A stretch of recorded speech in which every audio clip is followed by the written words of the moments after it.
अध्याय 13। माचखे, डरो मत। अगली सुबह स्टोरकीपर लियो मुझे खोजने आया। मेरे सामने शराब के कई खाली जार पकड़े हुए, ऐसा लग रहा था जैसे वह बिना आंसू के रो रहा हो। मैंने आह भरी, ऐसा दिखावा किया जैसे मुझे पता ही नहीं था क्या करें। स्टार ने कहा, चावल की शराब बहुत मजबूत है, बहुत से लोग इसे पसंद नहीं करते हैं। हम शाओक्सिंग वाइन बेचने के लिए स्विच करेंगे।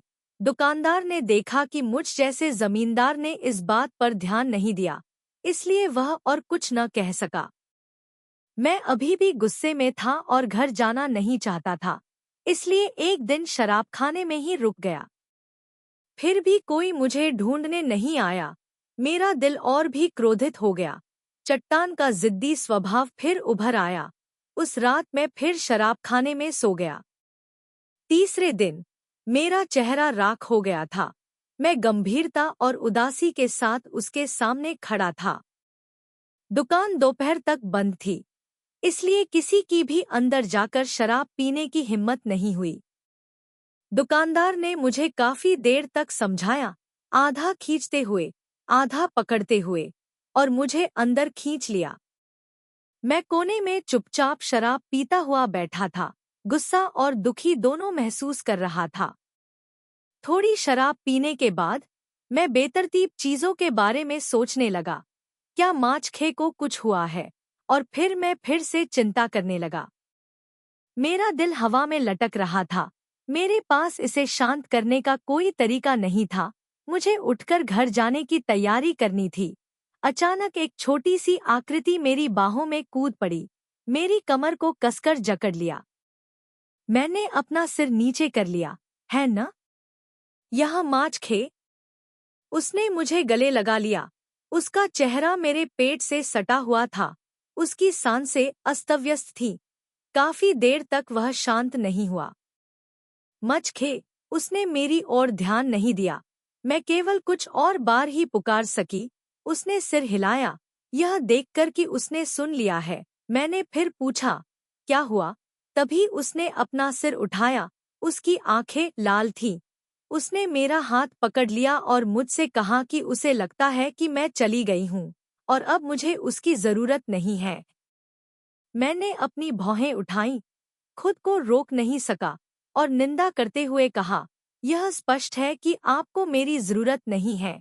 जब मैंने ऐसा कहा तो उसकी आंखें फिर से लाल हो गई, मानो वह रोने वाला हो।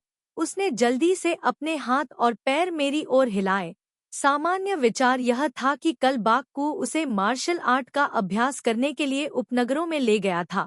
उसने ऐसा नहीं किया। मैं पूरे दिन घर वापस नहीं आया। आज सुबह वापस आया और पाया कि मैं घर पर नहीं था। मुझे खोजने के लिए यहाँ भागा। उन्होंने मुझसे कहा कि मैं उन्हें दोष न दूं, नाराज न होऊं। एक पल सोचा और फिर मेरी हथेली पर लिख दिया, ताम सिंह को मास्टर पसंद नहीं है। माचखे अब और पढ़ाई नहीं करेगा। उसकी ओर इस तरह देखते ही, चाहे मेरा गुस्सा कितना भी बड़ा क्यों न हो, सब गायब हो गया। केवल आह भरकर बैठ सकते हैं, उसके बालों को सहला सकते हैं, कह सकते हैं, तुम्हें बाकू क्यों पसंद है? क्या वह ताम सिंह से अधिक सुंदर है? उसने अपना सिर हिलाया। मैं खुशी से मुस्कुराया। तो क्या हम कोई दूसरा मास्टर ढूंढ सकते हैं? वह एक क्षण के लिए चुप रहे, फिर मेरी हथेली पर लिख दिया, माचखे मार्शल आर्ट सीखना चाहता है। मैं आश्चर्य से भौचक्का रह गया। अप्रत्याशित रूप से माचखे ने ऐसा सोचा। जैसे ही मैं उससे कारण पूछने ही वाला था, मैंने अचानक दुकान के सामने से एक असभ्य और शोर मचाने वाले पुरुष की आवाज सुनी, चावल की शराब नहीं? आप बार खोलते हैं और कहते हैं कि आपके पास शराब नहीं है। आज मैं पीना चाहता हूँ। दुकानदार माफी मांगता रहा। मैंने भौहें चढ़ाकर माचखे से कहा, तुम यहीं खड़े रहो। मेरा काम खत्म होने तक इंतजार करो और फिर हम घर चलेंगे। माचखे चिंतित था और मुझे कसकर पकड़ना चाहता था। मैंने उसके सिर पर थपथपाया जैसे कि उसे सांत्वना दे रहा हो और बाहर चला गया। यह कौन था? यह देखकर मैं भौंचक्का रह गया। राजधानी में उत्पात मचाने वाला वह क्वान टैम थियू आज फिर से मुसीबत खड़ी करने आया था। यह छोटी सी दुकान, कैसी अजीब कहानी है। क्वान टैम थियू के पिता दरबार में प्रथम श्रेणी के अधिकारी थे और उनकी बहन शाही उपपत्नी थी। उनका परिवार सम्राट का पसंदीदा था, इसलिए जो कोई भी उन्हें देखता था वह आम तौर पर 3 भाग विनम्र होता था। इस क्वान टैम थियू का गंदा स्वभाव दूर दूर तक फैल गया। वह कोई भी अच्छा काम नहीं करता था, केवल वेश्यालय जाना पसंद करता था, सुंदरियों से प्यार करता था, सोने चांदी से प्यार करता था, शराब पीना पसंद करता था और एक अय्याश व्यक्ति था। ऐसा महान व्यक्ति अचानक प्रकट हुआ मेरी छोटी सी दुकान में। यह वास्तव में मुझे आश्चर्यचकित करता है। दुकानदार लियू अभी भी उससे माफी मांग रहा था। मैंने दुकानदार लियू का समर्थन किया और क्वान टैम थियू से कहा, आज मैं रेस्तरां में चावल की शराब नहीं है। यदि आप पीना चाहते हैं तो कृपया चले जाएं मुख्य सड़क के दोराहे तक। वहाँ कई बड़े शराब खाने हैं। क्वान टैम थियू ने मुझे देखा, अपनी आंखें सिकोड़ ली और मेरी तरफ देखा। उसकी नजर देखकर मैं बस उसकी आंखें निकाल लेना चाहता था।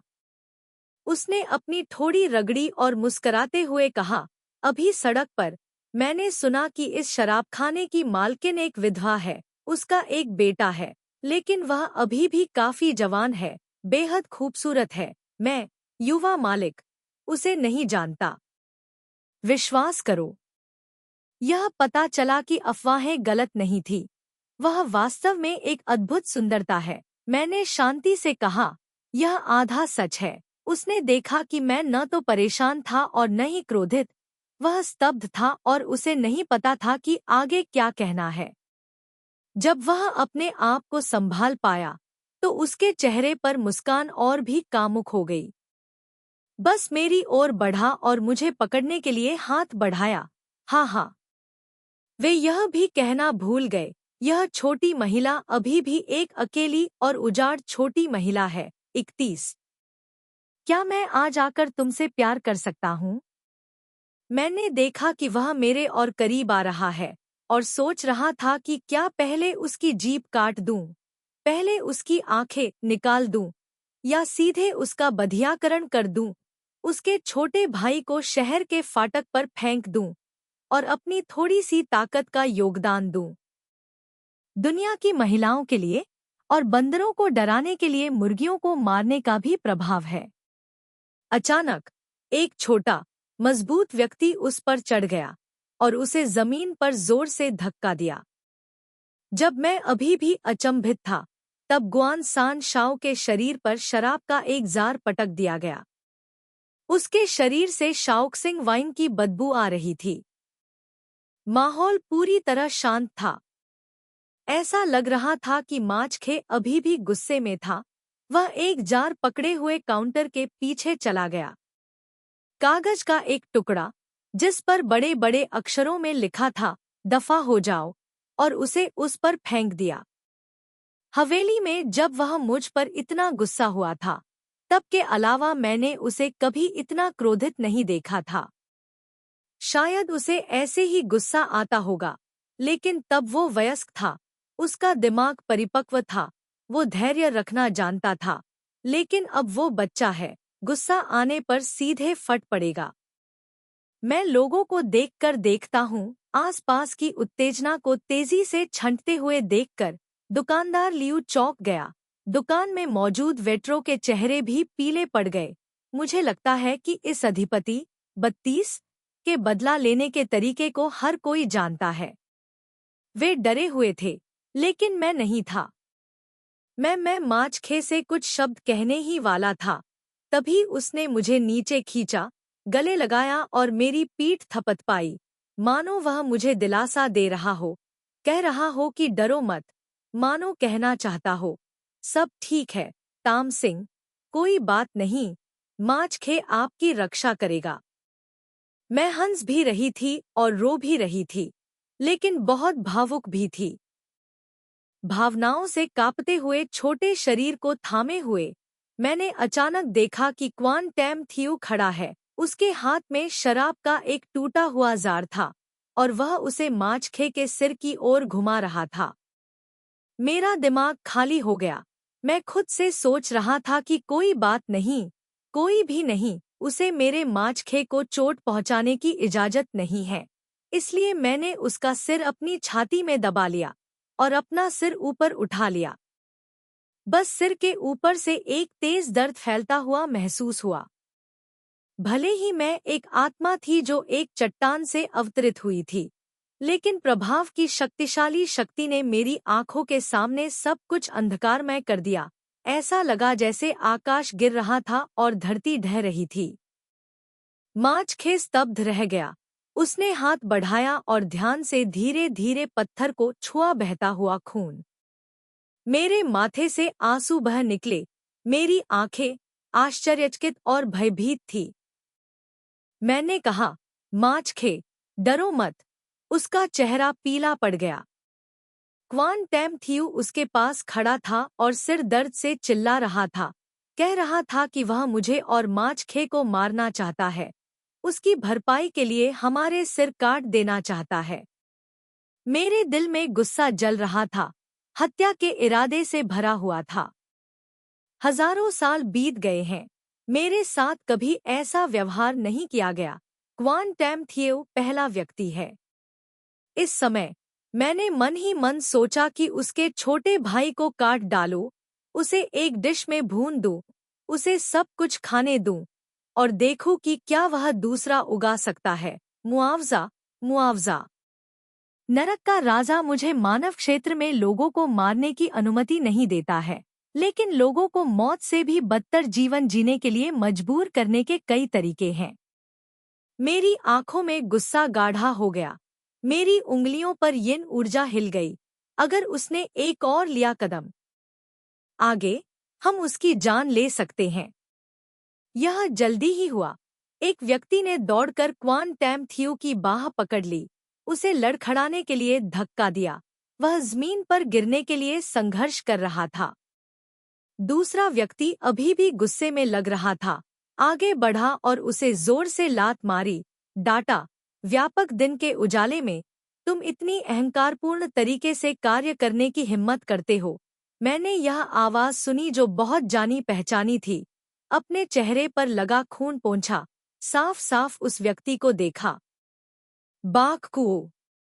मैंने मुंह बनाया, माचखे की तरफ देखने के लिए अपना सिर घुमाया, देखा कि वह खुश और प्रसन्न था। मैं और भी ईर्ष्यालु हो गया। कमजोर होने का नाटक करते हुए माचखे के ऊपर झुक गया। कमजोर स्वर में कहा, माचखे, तम सिंह बहुत दर्द में है। माचखे घबरा गया। उसने मुझे कसकर गले लगा लिया। उसकी आंखों में आंसू भर आए, लेकिन उसने ऐसा नहीं किया। रोना नहीं है। रोने की हिम्मत करो। मैं माचखे के सहारे झुक गया और बाककू को उत्तेजक नजरों से देखने लगा। लेकिन इस समय वह मुझसे प्रतिस्पर्धा करने के मूड में नहीं था। क्वान टैम थियू वास्तव में एक बेकार का कचरा था। बाककू द्वारा लात मारे जाने के बाद वह बेहोश हो गया। अधिपति से झगड़ा होना एक बात है, बच्चे का उस पर हमला करना दूसरी बात है, उससे लड़ना दूसरी बात है, लेकिन उसे बेहोश कर देना दूसरी बात है। बाई जियू की तीखी निगाहें उस पर पड़ी और दुकानदार से कहा, ऐसा कुछ मत करो। आज व्यापार, आगे आओ और मुझसे पूछो, क्या तुम अभी भी चल सकते हो? मैंने मन ही मन सोचा, आज क्वान टैम थियू को इस तरह पीटा गया, उसके पिता निश्चित रूप से इसे जाने नहीं देंगे। माचखे के जीवन के लिए अदालत में एक उच्च पदस्थ अधिकारी को अपमानित करना अच्छी बात नहीं है। अब एकमात्र रास्ता जल्दी से भागना है, इससे पहले कि सैनिक हमें ढूंढ लें। हमें राजधानी छोड़ देनी चाहिए, अपनी पहचान बदलनी चाहिए। मैं अब कमजोर होने का दिखावा नहीं करता, अपने सिर से खून पोंछता हूँ। सिर्फ त्वचा पर चोट लगी है, कोई समस्या नहीं। बाककू ने भौहें सिकोड़ी और कुछ नहीं कहा। जब मैं घर पहुंचा तो मैंने जल्दी से अपना सामान पैक करने की योजना बनाई, लेकिन माचखे ने जोर देकर कहा कि मैं पहले अपने घाव पर पट्टी बांध लूं और जाने से मना कर दिया। मैंने पहले कभी जादू का इस्तेमाल नहीं किया है। माचखे के सामने मैंने ऐसा नहीं किया। इस समय मैं इसे प्रकट करने का साहस नहीं कर सकता था। मैं केवल आज्ञाकारी रूप से बैठ सकता था और माचखे द्वारा धीरे धीरे मेरे घाव को साफ करने और उस पर पट्टी बांधने की प्रतीक्षा कर सकता था। मैंने सोचा, क्वान टैम थियू चाहे कितना भी शक्तिशाली क्यों न हो, वह एक अधिकारी का बेटा ही है। सबसे अच्छे सैनिक उसे कल ही खोज लेंगे। लेकिन अप्रत्याशित रूप से उस रात सैनिक आ गए। उन्होंने यार्ड को घेर लिया, अंदर जाने की हिम्मत नहीं जुटा पाए। मैं उनके भारी कदमों की आवाज सुन सकता था और मैं अपने दिल में जानता था कि यह कोई सामान्य सैन्य गठन नहीं था। क्योंकि मैं गुआन सान शाओ को पीटने के लिए एक महिला और एक बच्चे को पकड़ना चाहता था, इसलिए गठन थोड़ा बड़ा था। मैंने अपना सिर बाई जीव को देखने के लिए घुमाया। उसकी पीठ मेरी ओर थी, उसका शरीर वीरान था। अचानक एक चिल्लाहट आई, बाहर से आवाज आई, विद्रोही जनरल बागते, व्यर्थ विरोध मत करो। यह सुनकर मुझे बिल्कुल आश्चर्य नहीं हुआ। जब मैंने उसे बचाया तो मुझे पता था कि यह व्यक्ति सरल नहीं था, लेकिन मुझे उम्मीद नहीं थी कि उसकी पृष्ठभूमि इतनी जटिल होगी। बागते एक गद्दार जनरल है। यह अफवाह है कि वह भ्रष्ट अधिकारियों के वर्तमान सम्राट के पक्षपात से असंतुष्ट है। एक क्रूर निरंकुश नीति को अंजाम देते हुए मैन 33 के साथ युद्ध के दौरान अचानक दरबार पर हमला करने के लिए वापस आ गया। निरंकुश नीति को खत्म करने का इरादा रखते हुए खुद सम्राट बनना चाहता था। हम ऐसे खतरनाक चरित्र को शरण देते हैं। कोई आश्चर्य नहीं कि राजधानी कई दिनों से कर्फ्यू लगा हुआ है। 34 यह कोई अजीब बात नहीं है कि अधिकारी इतनी जल्दी यहाँ आ गए। माचखे ने मेरी आस्तीन कसकर पकड़ ली। उसका हाथ काँप रहा था। मैंने उसके सिर पर हाथ फेरा और धीरे से कहा, माचखे, घबराओ मत, डरना। ताम सिंह यहाँ है। उन्होंने फिर अपना सिर हिलाया और मेरी हथेली पर लिखा, माचखे ताम सिंह की रक्षा करता है। अंधेरी रात में आंखें चमक रही थी। मुझे लगता है बाककू की पुरानी सोच का जिक्र न करें। असल में जब वह मास्टर बन गया तो उसने पहले ही अपना कर्तव्य पूरा कर लिया था। माचखे ने 1 महीने में जो कुछ भी सीखा वह शायद था, भले ही वह 3 साल तक स्कूल में रहने के बाद भी वह सीख नहीं पाया। अगर माचखे ने बाककू का अनुसरण जारी रखा और माचखे मेहनती और अध्ययनशील रहे तो एक दिन उनका भविष्य निश्चित रूप से उज्ज्वल और अप्रत्याशित होगा। बाककू को बचाने का विचार मेरे मन में कौंधा, लेकिन पीछे मुड़कर सोचा, अगर मैंने माचखे के सामने जादू का प्रयोग किया तो वह मेरे बारे में क्या सोचेंगे? बाककू मेरे बारे में क्या सोचेगा? इससे पहले कि मैं कुछ सोच पाता, बाककू बाहर निकल आया। दरवाजा खोला। बाहर पूरी तरह से कवच और हथियारों से लैस सैनिक थे। आग की रोशनी में चमकते हुए ब्लेड मेरी आंखों में चुभ रहे थे।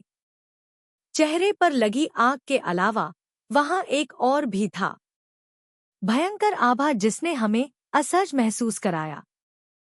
दरवाजे से मैंने दूर तक देखा। सैनिकों ने एक पीली पालकी को परतों में घेर रखा था। मैं आश्चर्यचकित हुआ और भौचक्का रह गया। अप्रत्याशित रूप से महान तानाशाह ने बागते को इतना महत्व दिया कि वह कैदियों को पकड़ने के लिए स्वयं यहाँ आया। मैंने चुपचाप आह भरी। इस बार अगर मैं मदद करना भी चाहूं तो मुझे डर था कि मैं नहीं कर पाऊंगा। अंडरवर्ल्ड की आत्मा हमेशा सम्राट के शरीर पर जन्मजात ड्रैगन ऊर्जा से डरती रही है। भले ही वह एक मूर्ख सम्राट हो, लेकिन उस व्यक्ति पर ड्रैगन ऊर्जा अभी भी इतनी थी कि अंडरवर्ल्ड में छोटी आत्मा अपना सिर उठाने में असमर्थ हो गई। यद्यपि मैं उस स्थिति में नहीं हूँ जहाँ मैं अपना सिर नहीं उठा सकता, लेकिन मेरी क्षमताओं को इस हद तक कम कर दिया गया है कि मैं अपनी 70% क्षमताएं खो चुका हूँ। विद्रोही जनरल बाईची, आपने महामहिम को धोखा दिया, दुश्मन देश के सामने आत्मसमर्पण कर दिया और हमारे दिव्य राजवंश के लोगों का नरसंहार किया। अब तुमने सम्राट की हत्या करने का साहस किया है। जघन्य अपराध कर रहा हूँ। हिजड़े ने उसे उसके अपराध के लिए डांटने के लिए अपना गला साफ किया, लेकिन बागते ने ठंडे स्वर में चिल्लाकर कहा, बहुत हो गया। अगर तुम मुझे गिरफ्तार करना चाहते हो तो मुझे गिरफ्तार करो। मचखे ने सुना, कांप उठा, बाहर जाना चाहता था। मैंने चुपचाप उसे रोक दिया, अपना सिर हिलाया। शुरू से लेकर अब तक ताम सिंह एक स्वार्थी आत्मा थी। दोस्तों और अजनबियों के बीच की दूरी स्पष्ट रूप से विभाजित थी। थोड़ा बातचीत, थोड़ा स्नेह। मैं बाककू के लिए, माचखे को खुद को बचाने के लिए जाने देने के लिए मेरा समझौता इसके लायक नहीं है। इस जीवन में अगर माचखे सम्राट को नाराज करता है तो यह निश्चित रूप से फायदेमंद नहीं होगा। नपुंसक ने ठंडी सांस ली। तुम कहाँ उड़ रहे हो? जल्दी करो, उठो और चोर को पकड़ो। सैनिकों का समूह तुरंत आगे बढ़ा। बाईजीऊ की अभिव्यक्ति ठंडी थी। वह हंसा, आगे बढ़ने वाले पहले व्यक्ति का हाथ तोड़ दिया, उसका भाला लिया, अपना हाथ घुमाया और अगले व्यक्ति की छाती में छुरा घोंप दिया और हंसते हुए कहा, मुझे पकड़ना चाहते हो? मुझे डर है कि तुम्हारे पास पर्याप्त क्षमता नहीं है। मुझे लगता है कि महान सेनापति के बहादुर और युद्ध में कुशल होने तथा युद्ध कला में महारत हासिल करने की अफवाहें शायद झूठी नहीं हैं। पालकी की ओर देखते हुए हिजड़े का चेहरा बदल गया। दूर से केवल 2 हल्की तालियां सुनाई दी। मैंने भौहें सिकोड़ी, महसूस किया कि आंगन में जानलेवा आभा बढ़ती जा रही थी। मैंने ऊपर देखा, न जाने कब से आंगन की दीवार के बाहर पहले से ही धनुर्धारियों का एक समूह अपने धनुष खींचने के लिए तैयार था। अगर यह सामान्य समय होता तो वे ऐसा नहीं करते। अगर मेरे पास समय होता, दीवार पर चढ़ो, मैं इसे आसानी से फेंक सकता था। लेकिन आज सम्राट प्रकट हुआ, मेरी सभी इंद्रियों को अवरुद्ध कर दिया। मैंने माचखे को अपनी बाहों में खींच लिया और चारों ओर देखा।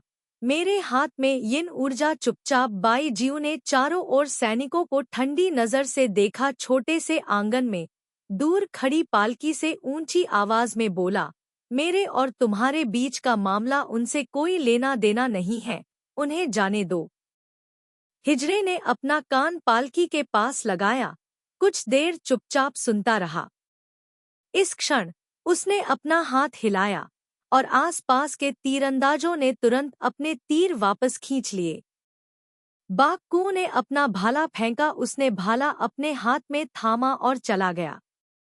एक सैनिक लोहे की जंजीर पकड़े हुए आया और उसे बांध दिया।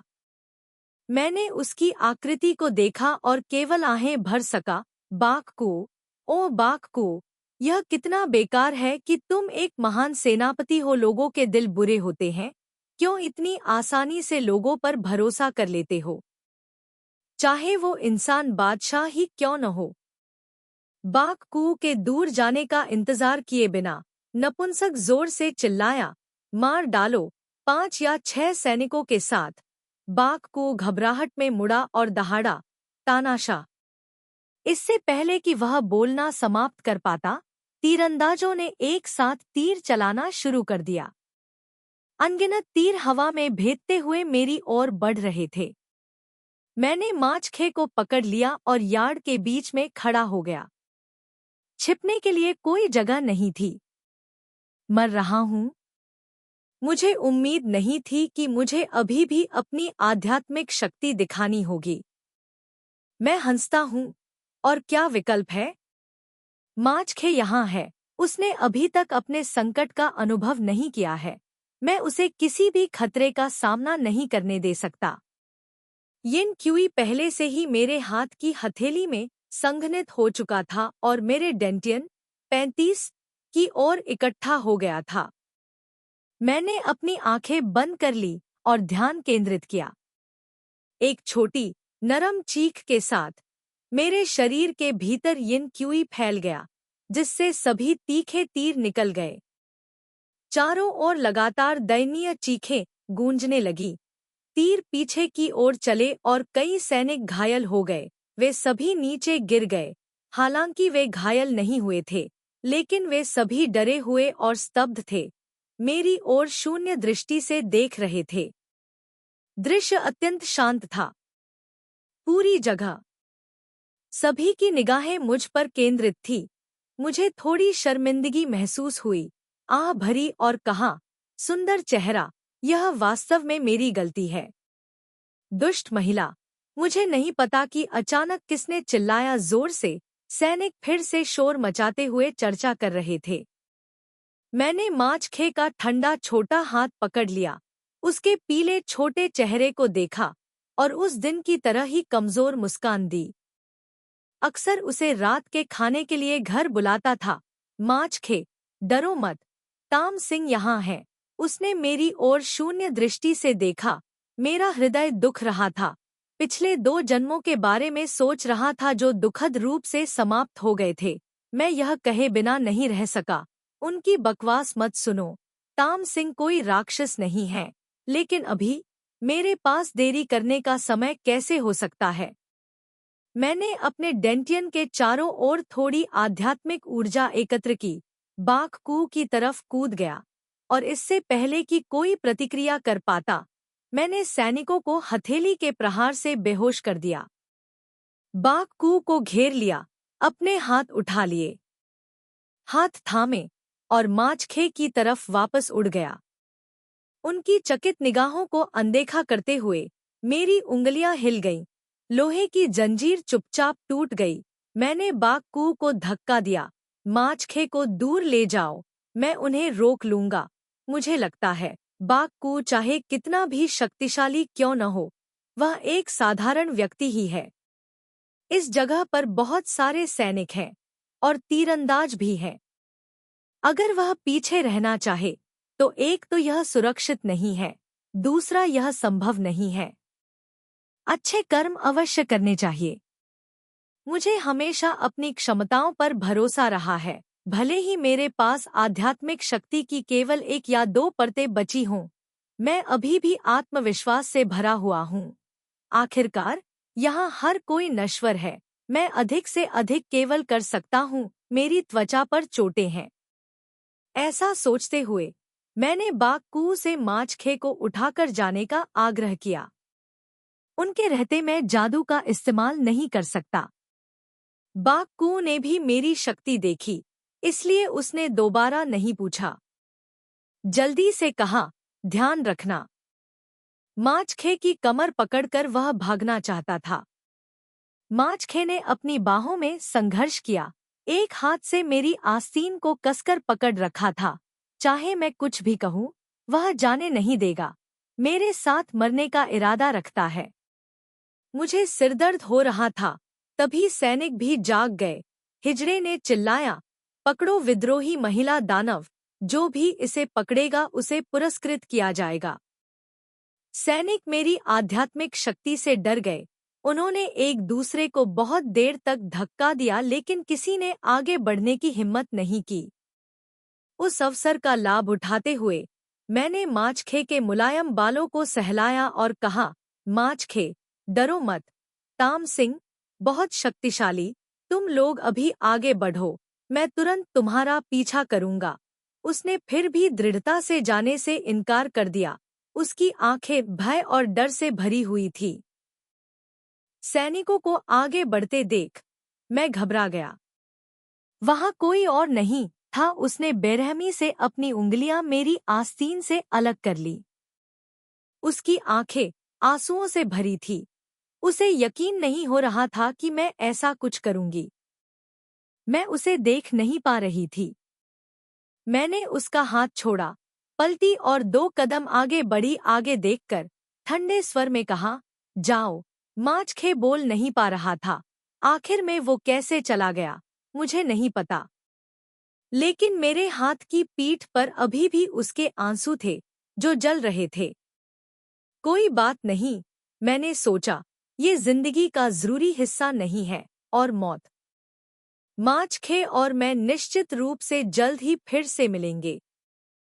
सैनिकों ने बाघकू को भागते हुए देखा, थोड़ा घबरा गए। कुछ साहसी लोग आगे बढ़े, मुझसे आगे निकलने और बाघकू का पीछा करने का इरादा रखते हुए। मैं मुस्कुराया। रुको, यह एक सौम्य सलाह थी। जैसा कि मैंने कहा, मेरी उंगलियों ने एक साथ यिन ऊर्जा को संघनित किया। मेरी बाह झूल गई। यिन ऊर्जा की एक लंबी और पतली धारा घर के माध्यम से बह गई, इसे 2 हिस्सों में विभाजित कर दिया। दूसरी तरफ सैनिक है, यह पक्ष में हूँ। मैं हंसा। मेरी आवाज में भूली हुई नदी की 1000 साल पुरानी यिन ऊर्जा समाहित थी जो जानलेवा इरादे में संघनित हो गई। यदि आप इस सीमा को पार करते हैं, तो मैं आपके छोटे भाई को काट दूंगा। तुम्हें। नोट 31, डांग फू, एक भ्रष्ट महिला, एक ऐसी महिला को संदर्भित करता है जो कामुक और अनैतिक है। 32, अधिपति, एक अत्यंत क्रूर व्यक्ति, एक अभिमानी व्यक्ति, किन्हान काल के दौरान चू के राजा जियांग की उपाधि। 33, मनुष्य, प्राचीन दक्षिणी चीन में एक जातीय समूह। 34, कर्फ्यू, पहरे पर, हाई अलर्ट पर। 35, डांटियन, नाभि के नीचे का क्षेत्र। अध्याय 14, पता चला कि यह एक इंसान है। मुझे लगा कि मैं आसानी से अकेले बच सकता हूँ। मुझे माचखे का पीछा करने के लिए बस धरती पर गोता लगाने की तकनीक का इस्तेमाल करना था। लेकिन चीजें वैसी नहीं हुई जैसा हम चाहते थे। मुझे उम्मीद नहीं थी कि सम्राट व्यक्तिगत रूप से कोई कार्रवाई करेगा, और इससे भी अधिक, मुझे उम्मीद नहीं थी कि महान तानाशाह इतना क्रूर चरित्र होगा। अपनी प्रचुर आंतरिक ऊर्जा पर भरोसा करते हुए हथेली से वार किया और पीछे से लोहे के जाल से हमला किया। मुझे पकड़ लिया गया। जेल में घसीटे जाने से पहले मैंने सोचा, जब तक मैं सम्राट से दूर नहीं हो जाता, मेरी आध्यात्मिक ऊर्जा ठीक हो जाएगी। अगर मैं सामान्य हो जाऊं, तो मैं भाग सकता हूं। लेकिन जेल में घसीटे जाने के बाद मैं केवल कमजोर आहें भर सकता हूं। शायद सम्राट के लिए बाई जीव वास्तव में एक बहुत ही महत्वपूर्ण व्यक्ति है। यदि नहीं, तो आपने मुझे कालकोठरी में क्यों बंद कर दिया महल में? सम्राट के लिए यह मुझे भागने से रोक सकता है। दूसरे, माचखे की दिशा दिखाने के लिए मुझे यातना का उपयोग करना अधिक सुविधाजनक है। लेकिन वे खुद नहीं जानते थे कि इससे मेरी आध्यात्मिक शक्ति भी सबसे निचले स्तर पर दब गई थी। भागने में असमर्थ, मैं केवल, चाहे जो भी हो, 36 के दृष्टिकोण का उपयोग करके अपना जीवन शुरू कर सकता था। कालकोठरी में कोई न्याय नहीं है। सामान्य लोगों के यातना के औजार मुझे डरा नहीं सकते। दिन में कुछ बार मुझे कोड़े मारना शायद कभी कभी खुजली खुजलाने से अलग नहीं है, लेकिन हर दिन मुझे इस तरह से खरोंचा जाता था, यह वास्तव में निराशाजनक था। हर दिन वे मुझसे पूछते थे कि माचखे कहाँ गया। मुझे खुद भी नहीं पता था, इसलिए मैंने ईमानदारी से जवाब दिया, और वे भी जानबूझकर कहते हैं कि मैं ईमानदार नहीं हूँ। मुझे लगता है बाद में जब वे पाताल लोक में जाएंगे, तो मैं उन छोटे शैतानों से जरूर पूछूंगा कि उनके पास दिमाग है या नहीं। अगर वे हाँ कहेंगे, तो मैं उनके सारे दिमाग निकाल लूंगा। अगर मैं मना करता तो वे मेरा सिर काट देते और मुझे जानवरों की दुनिया में धकेल देते। वे मुझ पर विश्वास नहीं करते थे, इसलिए धीरे धीरे मैं उनकी बात मानने में आलसी हो गया। बाद में वे मुझे दिन में सिर्फ दिखावे के लिए 2 बार कोड़े मारने लगे। वाकई बहुत बहुत समय बाद कोई मुझे पीटने नहीं आया, कोई मेरे लिए खाना लाने नहीं आया। मैं जेल में बंद था। एक दिन और एक रात में अभी भी जीवित था। वे चाहते हैं कि मैं भूख से मर जाऊं, बिना यह जाने कि मैं एक आत्मा हूं जो एक चट्टान से अवतरित हुई है और जब तक मैं पृथ्वी की ऊर्जा को अवशोषित करती रहूंगी, मैं बिना भोजन या पानी के रह सकती हूँ और सैकड़ों वर्षों तक जीवित रह सकती हूँ। मुझे चिंता इस बात की है कि कितने दिन बीत गए, माचखे अब कैसी होगी। यह काल कोठरी भी बहुत गुप्त है। मैं इतने लंबे समय से यहाँ हूँ और अभी तक किसी को भी कैद में नहीं देखा है। मुझे लगता है अगर मैं यहाँ एक साधारण इंसान होता जो सफेद हड्डियों में सड़ रहा होता तो कोई नहीं जानता। सौभाग्य से मैं अंधेरे से नहीं डरता। इसके विपरीत, ऐसी स्थिति में मैं खुद को अपने काम पर केंद्रित कर सकता हूँ। कुछ समय बाद मेरी आध्यात्मिक शक्ति कई भागों से बढ़ गई, लेकिन मैं फिर भी बच नहीं सका। मुझे नहीं पता कि कितना समय बीत गया, लेकिन आखिरकार मैंने चूहों की चीख के अलावा एक और आवाज सुनी। अंधेरे में सब कुछ साफ हो जाता है। दरवाजा खोलो, अंदर जाओ, वहां सिर्फ एक ही व्यक्ति है। मैं चौंका। क्या यह और अधिक कैदियों को हिरासत में लेने के लिए नहीं था? आग मोड़ पार कर गई, फिर धीरे धीरे मेरी ओर बढ़ी। मैंने उस व्यक्ति को गौर से देखा। वह 20 साल का एक युवक था, बर्फ सफेद लबादा पहने हुए। इस जेल में बिल्कुल भी जगह नहीं थी। आग की रोशनी में पता नहीं क्यों मुझे वह परिचित सा लग रहा है। उसने मुझे देखा, उसका शांत भाव थोड़ा बदल गया। मैंने सोचा, हालांकि मुझे नहीं पता था कि मैं यहाँ कब से बंद हूँ, लेकिन मुझे पता था कि कम से कम 10 साल तो हो ही गए होंगे। एक ऐसा व्यक्ति जो न खाता है, न पीता है, यहाँ रहता है। 10 साल की जेल, कौन नहीं डरता? यह सोचे बिना कि मैं भूत हूँ, उसने मशाल नहीं खींची, चिल्लाया नहीं और भाग नहीं गया।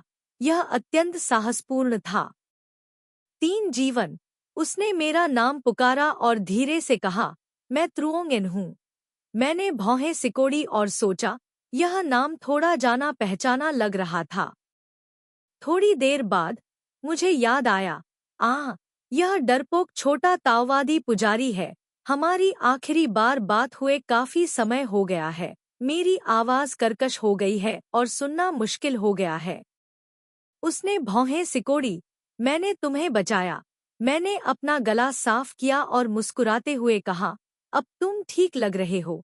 तुम पहले जैसे क्यों नहीं हो? तुम हुआ करते थे, डर से पहले मैं तुम्हें फिर से चूसना। उन्होंने कड़वी मुस्कान के साथ कहा, 30 साल बीत चुके हैं। मुझे उम्मीद नहीं थी कि ताम सिन को अब भी इतनी स्पष्टता से याद होगा। 30 साल। मैं चौंक गया। मेरे पिछले जन्म में ट्रोंग हुआ ने मुझे मार डाला था। मैंने 2 साल तक अंडरवर्ल्ड में उसका इंतजार किया। फिर मैं इंसानों की दुनिया में लौटा, माचखे को पाया और 8 साल तक साथ रहा। कुल मिलाकर यह लगभग था 10 साल, लेकिन अब त्रुओंगन ने कहा कि 30 साल बीत चुके हैं। पता चला, मैं 20 साल से यहाँ एक उलझन में बैठा हूँ। 20 साल। इस साल माचखे 28 साल का हो गया है। मुझे आश्चर्य है कि अब वह कैसा होगा। महल से बाहर निकलना जितना हमने सोचा था उससे कहीं अधिक आसान था। मुझे नहीं पता कि त्रुओंगन को मेरे पहनने के लिए हिजड़े के कपड़े कहाँ से मिले। फिर उसने खुलेआम मुझे महल से बाहर निकाल दिया। रास्ते में मैंने देखा कि बहुत से लोग घुटनों के बल बैठकर उन्हें सलाम कर रहे थे और पुकार रहे थे, राष्ट्रीय गुरु, राष्ट्रीय गुरु। महल से बाहर निकलकर सूरज की रोशनी में बहुत देर तक खड़े होकर मैंने एक मंत्र का जाप किया। मैंने उनसे पूछा, क्या लियू बा हमेशा इन चीजों को नीची नजर से नहीं देखते थे? उसने मेरी ओर देखा। यह एक लंबी कहानी है। मैं तुम्हें किसी से मिलवाने ले चलूंगा। चलते चलते हम अतीत के बारे में बातें करेंगे। त्रुओंगेन ने मुझे बताया कि उस हमले के बाद लियू बा अधिक से अधिक उदास हो गए। अब पहले की तरह गौरवशाली नहीं रहे। लियू बा के शिष्यों ने भी अमर संप्रदाय की कुलीनता को त्याग दिया और धर्मनिरपेक्ष दुनिया में लौट आए। वह जानता था कि मैंने उसकी जान बचाई थी, लेकिन गलती से ट्रोंग हुआ ने उसे मार दिया। वह हमेशा दोषी महसूस करता था और अगले जन्म में मुझे ढूंढकर मेरा बदला चुकाना चाहता था। उसने पूछा, ताम सिंह को अपने पिछले जन्म की घटनाएं अभी भी क्यों याद हैं? मुझे समझ नहीं आ रहा था कि मैं उसे सब कुछ कैसे समझाऊं। इसलिए मैंने एक पल सोचा और कहा, शायद मैं अपने स्वामी को नहीं छोड़ सकता। उन्होंने कोई और प्रश्न न पूछते हुए सिर हिलाया और कहा, 20 साल पहले राजधानी में एक अफवाह फैली थी कि एक राक्षसी थी जिसे सम्राट ने व्यक्तिगत रूप से वश में कर लिया था। मैंने नहीं सोचा था कि यह आप हैं, लेकिन 10 साल पहले कोई मेरे पास आया और चाहता था कि मैं किसी को बचाने के लिए महल में जाऊं। फिर मुझे पता चला कि आपको गिरफ्तार कर लिया गया है। यह जानते हुए कि यह तुम ही हो, बेशक मुझे तुम्हें बचाना था, इसलिए मैंने राष्ट्रीय शिक्षक के रूप में अपनी पहचान का इस्तेमाल करके शाही महल में घुसपैठ की। पिछले कुछ सालों से मैं तुम्हारे बारे में खबरें खोज रहा हूँ। कई सालों की खोज के बाद मैं आखिरकार तुम्हारे पास पहुँच गया। तुम्हें बचाने में सक्षम हूँ। जिस व्यक्ति ने आपसे मुझे बचाने के लिए कहा था, क्या उसका नाम माचखे है? हाँ, पर नहीं भी। वह शांति से मुस्कुराया। ताम सिंह, क्या तुम जानती हो कि जिस व्यक्ति को तुम माचखे कहती थी, वह अब कैसा व्यक्ति है? मैंने अपना सिर हिलाया। उन्होंने धीमी आवाज में कहा, हालांकि राजधानी अभी भी सुरक्षित है, लेकिन युद्ध के मैदान में शाही सेना लगातार पराजित हो रही है। 3 महीने से भी कम समय में यह देश हाथों में बदल जाएगा। मैं उनकी बात सुनकर दंग रह गया।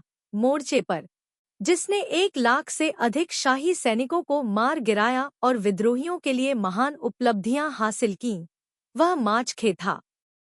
लेकिन तुम चाहते हो कि मैं तुम्हें बचाऊं। बोलते बोलते वह मुझे एक गहरी गली में बने छोटे से घर में ले गया। दरवाजा खोलकर अंदर घुसते ही मैंने देखा कि अंदर एक आदमी बैठा हुआ है। मैंने भौहें सिकोड़ी। आह, तो ऐसा ही हुआ कि आप सफेद नौ मनुष्य के लिए 20 वर्ष एक लंबा समय होता है। उसका शरीर अभी भी पहले जैसा लंबा है, परंतु उसके बाल सफेद हो गए हैं। उसके चेहरे पर भी झुर्रियां थी। उसने मुझे देखा और आश्चर्य से हकलाते हुए कहा, तुम नहीं बदले हो। मैंने भौहें सिकोड़ी और सहजता से कहा, मैं कोई राक्षस नहीं हूँ। उन्होंने उपहासपूर्वक अपने होंठ सिकोड़ते हुए कहा, इससे क्या फर्क पड़ता है कि यह सच है या झूठ? राक्षस लोगों को मारते हैं, लोग लोगों को मारते हैं। ये सभी एक जैसे ही हैं। वह एक पल के लिए रुका और बोला, जैसे जैसे लोग बड़े होते हैं, उन्हें अतीत में हुई घटनाओं के बारे में अधिक से अधिक याद आता है। अब जब मैं आखिरकार तुम्हें बचा सकता हूँ, तो मैं इसे अपने जीवन के पहले आधे हिस्से के पछतावे को खत्म करने के रूप में मान सकता हूँ। मुझे यह पसंद नहीं कि लोग मेरे सामने अपनी उम्र के बारे में विलाप करें, इसलिए मैंने उन्हें बीच में रोका और पूछा, माचखे कहाँ है? वह अब विन्हसोन में है। बाककू ने मन ही मन कहा, लड़का तुम्हें बहुत याद करता है। दिन रात मुझे तुम्हारी याद आती है। आवाज में बेप्सी और आह थी। मैंने असमंजस में बाककू को देखा। मेरे दिल में इतने दिनों से दबी ईर्ष्या अचानक भड़क उठी। मुझे माचखे पसंद है, माचखे भी मुझे पसंद करता है। मैं आसपास नहीं हूँ। क्या यह स्वाभाविक नहीं है कि वह मुझे याद करता है? क्या उसे तुम्हारी याद आनी चाहिए? तुम्हारे साथ एक निषिद्ध प्रेम से गुजरना। त्रुओंग अनपास खड़ा होकर हंसने लगा। बाई जीव को गुस्सा नहीं आया। उसे समझ में नहीं आ रहा था कि हंसे या रोए। उसने मेरी तरफ देखा। इतने सालों तक जेल में रहने के बाद भी तुम्हारा व्यक्तित्व क्यों नहीं बदला?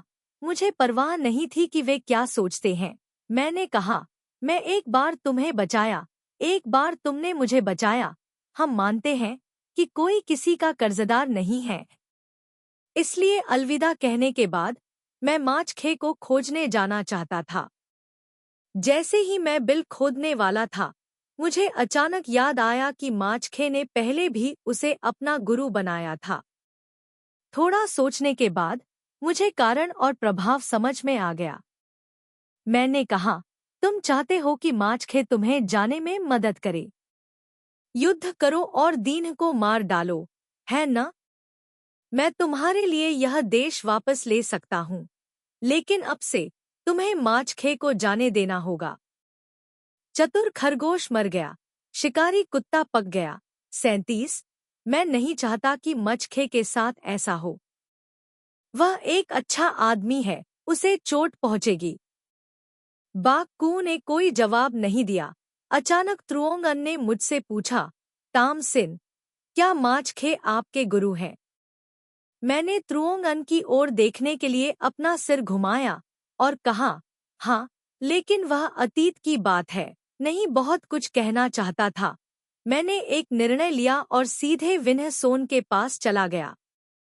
पहाड़ की तलहटी में विन्हथान नामक एक गढ़ था, जो पहाड़ के सामने बना था और चारों तरफ से चट्टानों से घिरा हुआ था।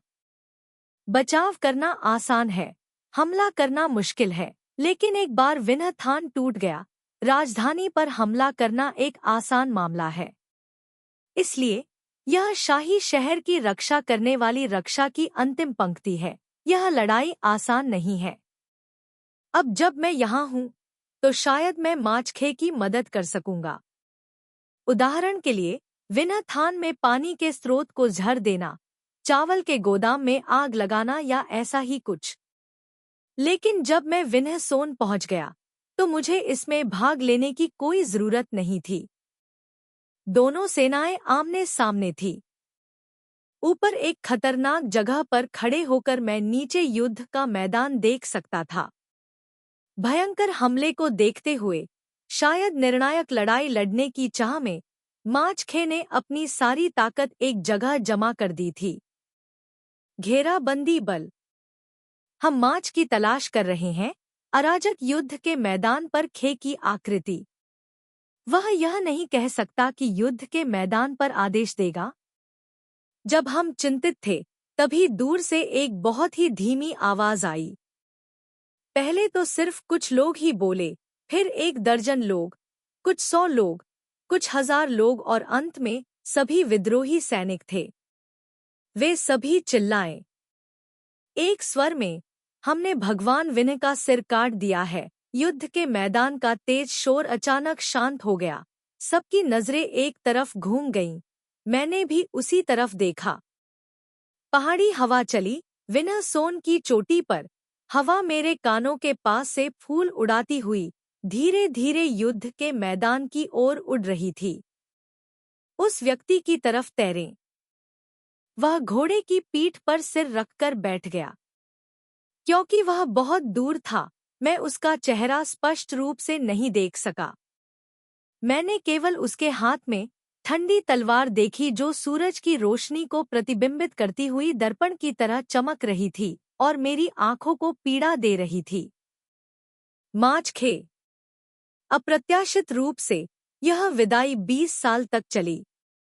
आप सभी से बढ़कर एक बहादुर और गर्वित जनरल थे। इतने लंबे समय तक आपको छोड़कर जाने के लिए क्या आप मुझे दोषी मानते हैं?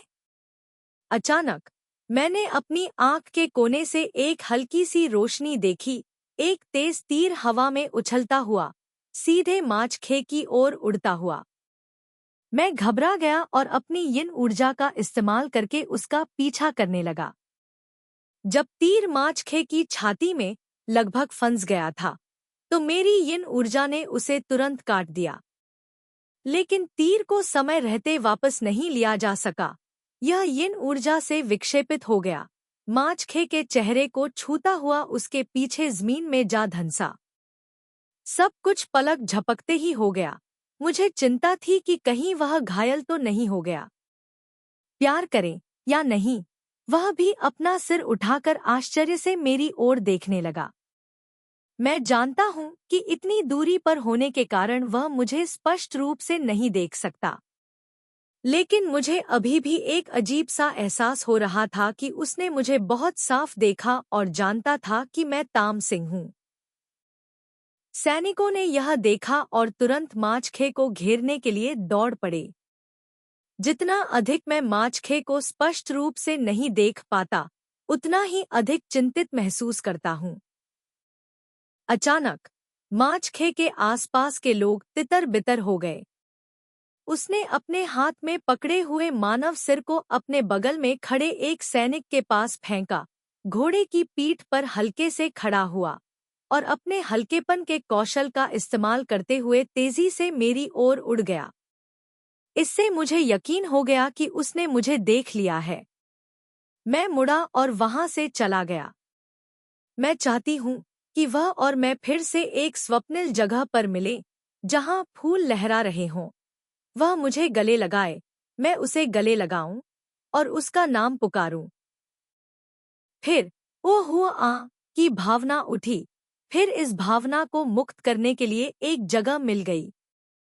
उन यह वाकई एक खूबसूरत दृश्य था, जिसमें एक प्रतिभाशाली व्यक्ति और एक खूबसूरत महिला की मुलाकात हुई। लेकिन जब माचखे ने मुझे पाया, तो हम कोई कदम नहीं उठा पाए। हु। इसमें कोई आश्चर्य की बात नहीं है कि उसके मुझे ढूंढने से ठीक पहले मैं एक शिकारी के जाल में फंस गया था। क्लैक। मेरे टखनों को कसकर पकड़ो। बहुत ज्यादा चोट तो नहीं लगी, लेकिन बहुत दर्द हुआ। मैं बिना आंसू बहाए रोया, फिर भी विलाप कर रहा था कि स्वर्ग की कोई आँख नहीं है। युद्ध के मैदान से खून की गंध लेकर एक आकृति तेजी से यहाँ तक चली आई। इससे पहले कि मैं उसका चेहरा स्पष्ट रूप से देख पाता, उसने अपना सिर नीचे कर लिया और सावधानीपूर्वक मेरे पैर से जानवर का जाल हटा दिया। मैंने अपनी पैंट को ऊपर चढ़ाया, यह देखने के लिए कि कहीं मेरी टेंडन में चोट तो नहीं लगी है। मेरे टखने को थामे हुए हाथ में हल्का सा कंपन हो रहा था, जैसे कि वह घबराया हुआ हो, जैसे कि वह उत्साहित हो और साथ ही कुछ हद तक घबराया हुआ भी हो। मचखे, वह सख्त हो गया। मैंने बिना किसी हिचकिचाहट के उसके गालों को पकड़कर उसका हेलमेट उतारने में मदद की। उसके चेहरे पर खून की कुछ बूंदें देखकर मुझे उम्मीद नहीं थी कि युद्ध के मैदान में इतने लंबे समय तक रहने के बाद भी उसकी आंखें पहले जैसी चमकीली होंगी। मैंने आह भरते हुए कहा, आप एक वयस्क हैं। अगर आप ऐसा करते हैं तो यह शर्मनाक हो सकता है, लेकिन मैं, ताम सिन्हा, वास्तव में इसमें कुछ नहीं कर सकता। अब क्या करें? वह मेरी बात नहीं समझ पाया। जैसे ही मैंने अपना सिर झुकाया, उसकी आंखें चौड़ी हो गईं। मैंने चुपचाप आह भरी, फिर भी उसके होठों के कोने पर एक चुंबन रखा। मचखे, मचखे, मैंने उसे गले लगा लिया। गर्दन पर हाथ फेरते हुए, अपना गाल उसके कान पर रगड़ते हुए, धीरे से फुसफुसाते हुए बोली, मुझे तुम्हारी बहुत याद आती है। ताम सिंह को भी तुम्हारी बहुत याद आती है। उसका शरीर लोहे की तरह अकड़ गया था, उसकी गर्दन अकड़ गई थी और वह मेरे पास आने से इनकार कर रहा था। मैंने उसे रगड़ा, दृढ़तापूर्वक उसे जाने दिया, सीधे उसकी आंखों में देखा और मुस्कुराहट के साथ कहा, तैम सिंह तुम्हें खोजने आया था। तुम अभी भी क्यों अचंभित हो? यह सुनकर उसे थोड़ा होश आया। मेरी आकृति उसकी आंखों में साफ दिखाई दे रही थी। उसका हाथ धीरे धीरे ऊपर उठा, मानो उसे यकीन ही न हो, और उसने हल्के से मेरे गालों को छुआ। मैं उस पर हंस पड़ी, उसकी खुरदरी उंगलियों को मेरे चेहरे, मेरी भौहों, नाक, होठों और हर जगह पर बार बार फिर से फिसलने दिया। मानो यह परख रहा हो कि उसकी आंखों के सामने खड़ा व्यक्ति असली है या नकली। आखिरकार उसने कांपते हुए अपनी बाहें खोलकर मुझे गले लगा लिया। एक हल्की आह मेरे कानों में बह रही थी। एक जुदाई का दर्द, सारा दर्द मानो शून्य में बदल गया और उड़ जाओ। मुझे लगता है, अगर वह बोल सकता, तो शायद अभी मेरे कान में आह भरता। क्योंकि हम इतने लंबे समय से अलग हैं, कहने के लिए बहुत सी बातें हैं, इसलिए बेहतर है कि इस पल को गले लगाकर जिया जाए। इससे ज्यादा कुछ नहीं। भविष्यवाणी करते हुए उसने मुझे अपनी बाहों में पकड़ लिया, बैरक में वापस लौट आया। मेरे पैर पर लगे घाव को जादू से ठीक किया जा सकता था, लेकिन मैंने एक ऐसा मंत्र पढ़ा जिससे मेरे पैर पर लगा घाव और भी भयानक हो गया। माचखे ने खून देखा, उसका चेहरा झुर्रीदार हो गया। मुझे अपनी पीठ पर उठाकर सैन्य शिविर में वापस आ गया। बेशक मुझे दूसरों द्वारा देखभाल किए जाने का एहसास आराम से अच्छा लगा। मैं उसकी पीठ पर लेट गया, सैन्य शिविर में चला गया, सैनिकों की अनगिनत निगाहों का सामना करते हुए। उनकी आंखों में उन्हें एक आदमी एक औरत को ले जाता हुआ नहीं दिख रहा था, बल्कि एक परी एक बूढ़े दानव को ले जाती हुई दिख रही थी, जो चाहती थी कि वे अपनी आंखें निकाल सकें। मैंने कभी दूसरे लोगों की आंखों पर ध्यान नहीं दिया, लेकिन माचखे को डर था कि मैं उनकी आंखों में गिर जाऊंगा। उन पुरुषों की अश्लील निगाहों से देखा गया। ठंडे चेहरे से धीरे से उनकी ओर देखा। चारों ओर से नजरें बहुत पीछे हट गईं। मेरा दिल और भी गर्म हो गया और मैं माचखे के और करीब आ गया। मुख्य तंबू की ओर चलते हुए मैंने तंबू का दरवाजा खोलने में माचखे की मदद की। अंदर एक औरत को देखकर उसे थोड़ा झटका लगा। औरत? मचखे, मैंने बहुत सोचा और दुखी होकर कहा, तुमने उस समय का फायदा उठाया जब मैं शादी करने के लिए मौजूद नहीं थी।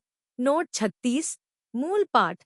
एक बार जब आप किसी नए स्थान पर पहुंच जाते हैं, तो आपको वहां मन की शांति के साथ रहना चाहिए। कुछ लोग इसका यह अर्थ भी लगाते हैं कि चाहे कुछ भी हो जाए, व्यक्ति को शांति से उससे निपटने का रास्ता ढूंढ लेना चाहिए। 37, ऐतिहासिक अभिलेखों के अनुसार जब वह क्यूई के लिए रवाना हुआ, तो फार्म लाई ने वान चुंग को जो पत्र भेजा, उसमें लिखा था, एक ऐसा अंश था जिसमें कहा गया था, उड़ते हुए पक्षी थक गए हैं, भोजन अपने सबसे अच्छे रूप में है, सभी पक्षी उड़ गए हैं, अच्छा धनुष दूर रख दिया गया है। वियतनाम का राजा कई गंदे पक्षियों का आदमी है। वह दुख में तो भागीदार हो सकते हैं, पर सुख में भागीदार नहीं हो सकते। पक्षी क्यों न चले जाएं? चतुर खरगोश मर जाता है, शिकारी कुत्ता पक जाता है। वियतनाम का राजा एक लंबा आदमी है जिसके मुंह का आकार चिड़िया जैसा है। वह केवल कठिनाइयां ही साझा करता है, खुशियां नहीं। तुम अभी तक क्यों नहीं गए? वान चुंग को पत्र मिला और उसने बीमार होने का दावा किया, जिसके कारण वह अदालत में उपस्थित नहीं हुआ। कुछ लोगों ने वान चुंग पर विद्रोह करने की इच्छा जताने के लिए उनकी निंदा की। गौ जियान ने वेन झोंग को तलवार देकर आत्महत्या करने के लिए मजबूर किया और लिखा, मैंने तुम्हें वू को दंडित करने के 7 तरीके सिखाए थे। मैंने वू को हराने के लिए 3 तरीकों का इस्तेमाल किया। चौथा तरीका मौत में समाप्त हुआ। मैं इसलिए मर गया क्योंकि मैंने पिछले राजा के उदाहरण का पालन किया। अनुवाद: गुरु ने मुझे वू को हराने के लिए 7 तकनीकें सिखाईं। मैंने वू को हराने के लिए 3 का इस्तेमाल किया और शेष 4 शिक्षक के पास रहे। शिक्षक ने पिछले राजा की ओर से मेरी परीक्षा ली। इसके बाद वैन चुंग ने आत्महत्या कर ली। दूसरे दस्तावेज के अनुसार वैन चुंग का सिर कलम कर दिया गया, जबकि वह निर्दोष था। यहीं से मुहावरा थोतु काउ ट्रुक आया, जिसका इस्तेमाल बदकिस्मत जीवन को संदर्भित करने के लिए किया जाता था, जिसमें बुराई का बदला बुराई से चुकाया जाता था। क्रूर और अमानवीय राजाओं ने देश को सफलतापूर्वक स्थापित करने के बाद पलटकर अपनी मेधावी प्रजा को मार डाला। अध्याय 15। कोई परिवर्तन नहीं। क्या माचखे विवाहित है? मैंने माचखे को अचंभित होकर देखा, फिर दूसरी लड़की की ओर देखने लगी। माचखे को अंदर आते देख दूसरी लड़की खुशी से खड़ी हो गई, लेकिन जब उसने मुझे देखा तो वह दंग रह गई और झिझकते हुए बोली, तुम्हारे पास कोई नहीं है? मैंने माछखे की गर्दन को कसकर पकड़ लिया और उसे छोड़ने को तैयार नहीं था। मेरा नाम टैम सिंह है। टैम सिंह। उसने धीरे से मेरा नाम दोहराया। उसका चेहरा अचानक काला पड़ गया। टैम सिंह, तुम टैम सिंह हो? ऐसा लग रहा था कि उसे यकीन नहीं हुआ। वह माछखे की ओर मुड़ी और फिर से पूछना चाहती थी। माछखे को हम दोनों की परवाह नहीं थी। वह जल्दी से बिस्तर पर चला गया। मुझे नीचे उतरने में मदद की, मेरे जूते उतारने में मदद की, फिर जल्दी से उठकर लिखा, सैन्य डॉक्टर को भेजो, उसे दिखाओ। महिला चौंक गई और आश्चर्यचकित हुई। अंत में कड़वी मुस्कान दी और अस्थिर रूप से बाहर चली गई। आप पत्नी? वह मेरे घाव को साफ करने में मेरी मदद कर रहा था और जब उसने मेरी बात सुनी, उसने ऊपर देखा, मेरी तरफ देखा। उसकी आंखें हंसी से भर गईं। फिर उसने चुपचाप अपना सिर हिला दिया। मैंने सिर हिलाया और जिद करते हुए कहा, अनुमति नहीं है।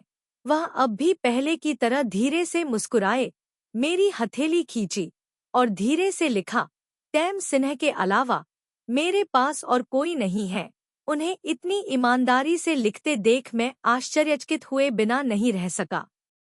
अपना सिर खुजलाते हुए उसने आखिरकार हल्के से खांसते हुए, शांत होने का नाटक करते हुए, अपने बालों को सहलाते हुए कहा, आपका रूप मनमोहक है।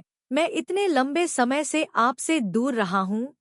मुझे आश्चर्य है कि आपने कितनी युवा लड़कियों को प्रभावित किया होगा। उसका व्यक्तित्व अब भी वैसा ही सरल और मूर्खतापूर्ण है। इससे लड़कियों का दिल और भी टूट जाता है। क्या आपको लगता है कि यह अच्छा है या बुरा? माछखे ने सुनना समाप्त किया, शांति से मेरी ओर देखा। उसकी भौहें थोड़ी सिकुड़ी हुई थी, जिससे स्पष्ट था कि उसका मालिक नाराज था। ज्यादातर बार जब वह नाराज होता था, तो मैं कारण का अनुमान नहीं लगा पाता था। इस बार भी कुछ अलग नहीं था। सोचने में समय बर्बाद न करते हुए मैंने आगे कहा, लेकिन टैम सिन एक स्वार्थी व्यक्ति है। वह अन्य लोगों की भावनाओं के प्रति संवेदनशील नहीं है।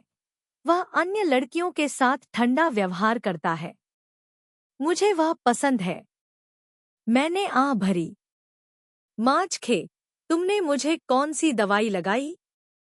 टॉम सिन को इतना पसंद करो, इस हद तक कि वह नहीं चाहता कि कोई भी उसे छुए, चाहे थोड़ा सा भी। उसने मेरी तरफ देखा, उसकी आंखें चमक रही थी। उसी समय मेडिक अंदर आया। माछखे ने अपनी आंखें दूसरी तरफ घुमा ली, मेडिक के लिए जगह बनाते हुए। मेरा घाव जादू के कारण हुआ था। बेशक चिकित्सक को इसकी जानकारी नहीं थी। उसने केवल इतना कहा कि यह त्वचा का घाव है। पट्टी बांधने के बाद मैं वहां से चला गया। वहां कोई बाहरी व्यक्ति नहीं था। मैंने खुशी खुशी माछखे की बाह पकड़ी और उसे जुदाई के दर्द के बारे में बताना चाहा। अप्रत्याशित रूप से मैंने आस्तीन को ज्यादा देर तक नहीं पकड़ा था कि बाहर के सैनिकों से एक जरूरी रिपोर्ट आई। माछखे का चेहरा काला पड़ गया। वह उठ खड़ा हुआ और बाहर चला गया। मैं यह देखकर हैरान रह गया कि उसकी आस्तीन मेरे हाथ से फिसल गई। आवाज आई जरूरी, बाहर सैनिकों की आवाज मेरे कानों तक पहुंची। मैंने आह भरी। 20 साल का अंतर है, फिर भी हम लंबे समय तक साथ नहीं रह सकते। माछखे के लिए टॉम सिंह अब भी पहले की तरह महत्वपूर्ण है, लेकिन अब सबसे महत्वपूर्ण नहीं है। युद्ध छिड़ गया। जनरल सिर्फ इसलिए नहीं रुक सका क्योंकि उसने एक महिला को उठा लिया था। माछखे और मैंने साथ में जो समय बिताया, वह पहले से ही कम था। अब यह और भी कम हो गया है। अंततः युद्ध होने से पहले ऐसा महसूस हुआ जैसे बैरकों में एक अजीब सा माहौल चल रहा था, जैसे हलचल, बेचैनी, उत्साह। माछखे इतना व्यस्त है कि उसके पास आराम करने का भी समय नहीं है। मुझे युद्ध के परिणाम की परवाह नहीं है, मुझे केवल माछखे की परवाह है। हाल ही में मैं हर दिन सैनिकों के मार्च का अनुसरण कर रहा हूँ। मैं अभी भी सोच रहा हूँ कि माछखे की चाहने पर भी न मिलने की स्थिति क्या है। अब वह एक महान सेनापति है, उसे सत्ता चाहिए और उसके पास सत्ता है, उसे पैसा चाहिए और उसके पास पैसा है, उसे और क्या नहीं मिल सकता। एक लंबे गतिरोध के बाद मैंने सोचा कि मैं माछखे से सीधे पूछूंगा। उस शाम मैंने कुछ लोगों से पूछा। सैनिक रात के पहरेदार को अभी पता चला कि माछखे मिस एनू के साथ शिविर से चले गए हैं। एनू वह लड़की है जिससे मैं पिछली बार मिला था।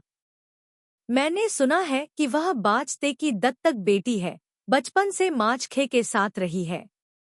ऐसा लगता है उसे मौन रूप से जनरल की पत्नी के रूप में मान्यता दी जाएगी। इससे पहले जब मैंने ये शब्द सुने तो मैंने उदासीनता से सिर हिला दिया और कोई टिप्पणी करने से इनकार कर दिया। लेकिन आज देर रात मुझे थोड़ा दुख हो रहा है। कैंप के इर्द गिर्द घूमते हुए मैंने आखिरकार उन दोनों को जंगल में पाया। अनहू ने धीरे से रोते हुए कहा, माछखे, ऐसा क्यों होना चाहिए, क्यों? मैं रुक गया, मेरा शरीर हिल गया, एक पेड़ के पीछे छिप गया। अनहू ने दुखी होकर कहा, आखिरकार वह मालिक है जिसने तुम्हें पाला है, तुम उसे क्यों एक मृत अंत में धकेलना चाहते हो? वह सम्राट का सिंहासन, क्या तुम उसे इतना चाहते हो? यह सुनकर मैं दंग रह गया। अपना सिर थोड़ा बाहर निकालकर उसने देखा कि माछखे ठंडे मन से अपनी आस्तीन खींच रहा है जिसे अनहू ने पकड़ रखा था और अपनी हथेली पर कुछ लिख रही थी। अनहू ने आश्चर्य से अपनी आंखें चौड़ी कर ली। माछखे, क्या तुम पागल हो? माछखे चुपचाप उसे देखता रहा। अनहू हैरान था, भले ही तुम दोनों खून के रिश्तेदार नहीं हो, वह तुम्हारी बहन की तरह है, तुम्हारी माँ की तरह है, लेकिन तुम चाहते हो, तुम सच में चाहते हो। अनहू समझ गया, तो तुम चाहते हो सिंहासन। माछखे, आप सर्वोच्च पद तक पहुंचना चाहते हैं, कोई भी आपको रोक नहीं सकता है, आप उससे शादी कर सकते हैं। माछखे कुछ देर चुप रही, फिर अपनी हथेली पर कुछ लिखा, फिर चली गई। अनहू वहीं खड़ी रही। एक पल बाद वह वापस लौटना चाहती हुई दिखी, लेकिन 2 कदम चलने के बाद उसका पूरा शरीर मानो शून्य हो गया। बची हुई ताकत के साथ मैं एक पेड़ के तने से टिक गया और धीरे धीरे जमीन पर फिसलने लगा। मैंने एक पल सोचा और आखिरकार आगे बढ़ गया। आगे बढ़ो और उसकी मदद करो। उसने अपना सिर उठाकर मेरी ओर देखा, बहुत आश्चर्यचकित हुई। ताम सिंह। चाची, मुझे इस बात की परवाह नहीं थी कि उसने मुझे कैसे संबोधित किया और कहा, मैंने अभी अभी सब कुछ सुना है। अनहू की आंखें तुरंत आंसुओं से भर गईं, सचमुच कोमल और कमजोर, जिससे मुझे उसके लिए दया आ गई। वह रो पड़ी और बोली, चाची, अब केवल एक ही व्यक्ति है जो माछखे को सलाह दे सकता है, कृपया उसे सलाह दें, कृपया उसे सलाह दें। मैं सलाह क्यों दूं? मैं जानता हूँ, अगर माछखे को सिंहासन चाहिए तो उसके दिल में कारण वैसा नहीं होना चाहिए जैसा कि अनहू ने कहा, यह मेरे कारण है। वह युद्ध का देवता है जो दुनिया को अपने दिल में रखता है। चाहे वह किसी भी रूप में पुनर्जन्म ले, जिम्मेदारी और गर्व हमेशा उसके दिल में रहेगा। सिंहासन चाहने के लिए उसके पास कोई कारण होना चाहिए। चाहे जो भी कारण हो, मुझे उसे अपने लक्ष्य का पीछा छोड़ देने की सलाह देने का कोई अधिकार नहीं है। मेरा सवाल सुनकर अनहू दंग रह गया, क्योंकि पालक पिता, वह निश्चित रूप से मेरा पीछा करेगा। अपने दत्तक पिता को मार डालो, वह। मैंने आह भरी, माछखे एक अच्छा व्यक्ति है, वह निश्चित रूप से आपके दत्तक पिता का पीछा नहीं करेगा और उन्हें नहीं मारेगा। लेकिन अगर आपके दत्तक पिता भागते हैं तो हम अभी तक नहीं जानते हैं। मैं उसे ज्यादा कुछ समझाना नहीं चाहता था। उसे खींचकर अपने पास लाया, पीछे घुमाया और यह कहते हुए चला गया, पिछले कुछ सालों में माचखे को आप लोगों के साथ रहने देना मेरी गलती थी। आप लोग उसे समझते नहीं हो। उसका जीवन बर्बाद हो जाएगा। निश्चित रूप से मुश्किल होगा। मजेदार नहीं होगा। बैरकों में लौटते समय दूर से माचखे के तंबू से आती हुई जीथर की आवाज सुनाई दे रही थी। मैं मन ही मन खुश हो रहा था। जल्दी से आगे बढ़ा, पर्दा उठाया, अंदर कदम रखा और बेर के फूलों की खुशबू सूंघने लगा। एक पल के लिए संगीत बंद हो गया। माचखे ने अपनी आंखें खोलीं और मेरी तरफ देखा। हालांकि वह ऊपर से मुस्कुरा रहा था, लेकिन मुस्कान उसकी आंखों तक नहीं पहुंची। जितना मैंने देखा उतना ही दर्द महसूस हुआ, लेकिन मैंने इसे नहीं दिखाया। मैंने बेवकूफ बनने का नाटक किया और माचखे के पीछे चला गया। उसे पीछे से गले लगा लिया और उसकी गर्दन को कसकर पकड़ लिया। उसे छोड़ना नहीं चाहता था। उसका शरीर अकड़ गया। मैंने अपना चेहरा उसके कान के पास दबाया, लेकिन कुछ नहीं कहा। बस शांति से एक दूसरे की गर्म सांसों को सुन रहे थे। मुझे नहीं पता कि कितनी देर बाद माचखे को अपनी आत्मा वापस मिल गई। उसने धीरे से मेरी बाह थपथपाई जो उसकी गर्दन को पकड़े हुए थी। मुझे उसके बगल में बैठने का संकेत दिया। उन्होंने मेज से बेर का एक फूल उठाया और मुझे दे दिया। कागज पर उन्होंने लिखा, मुझे याद है कि तुम्हें बेर के फूल सबसे ज्यादा पसंद है। आज मुझे बेर के फूल की एक खूबसूरत टहनी दिखी, इसलिए मैं उसे तुम्हारे लिए वापस ले आया। मैंने उसे लिया, अपनी हथेली में रखा, देखा और फिर सूंघा। अभी भी पसंद है? कागज पर लिखे 4 शब्दों को देखकर मेरा हृदय धनुष की डोरी की तरह उछल रहा था, जिसे वह धीरे से झंकृत कर रहा था, जिससे मेरे अंदर उत्साह जाग उठा। पसंद करना। मैंने उसका हाथ पकड़ लिया, उसकी खुरदरी हथेली को सहलाते हुए कहा, भले ही आप मुझे दुनिया के सारे फूल दे दें, लेकिन मैं आपके द्वारा मेरे लिए तोड़ा गया फूल नहीं बदलूंगी। उसकी उंगलियां मुड़ी हुई थी और उसने मेरा हाथ अपनी हथेली में पकड़ रखा था। तब तक कसे जब तक दर्द न होने लगे। माचखे, मुझे कोई गाना सुनाओ। मुझे तुम्हारा जिथर बजाना सुनना बहुत पसंद था। मैं मुस्कुराया, मैं कुछ और वीरतापूर्ण सुनना चाहता हूँ। माचखे ने सिर हिलाया, उसकी उंगलियां तारों पर फिसलने लगी। संगीत के गहरे और ऊंचे स्वर गूंज उठे। युद्ध के मैदान की जानलेवा आभा, दुनिया को एकजुट करने की भावना, एक नायक की एकाकी भावनाओं को समेटे हुए। धुन और भी गहरी होती गई जैसे जैसे यह कृति के अंत की ओर बढ़ती गई। यह अधिक भव्य होती गई, लगभग शोकाकुल।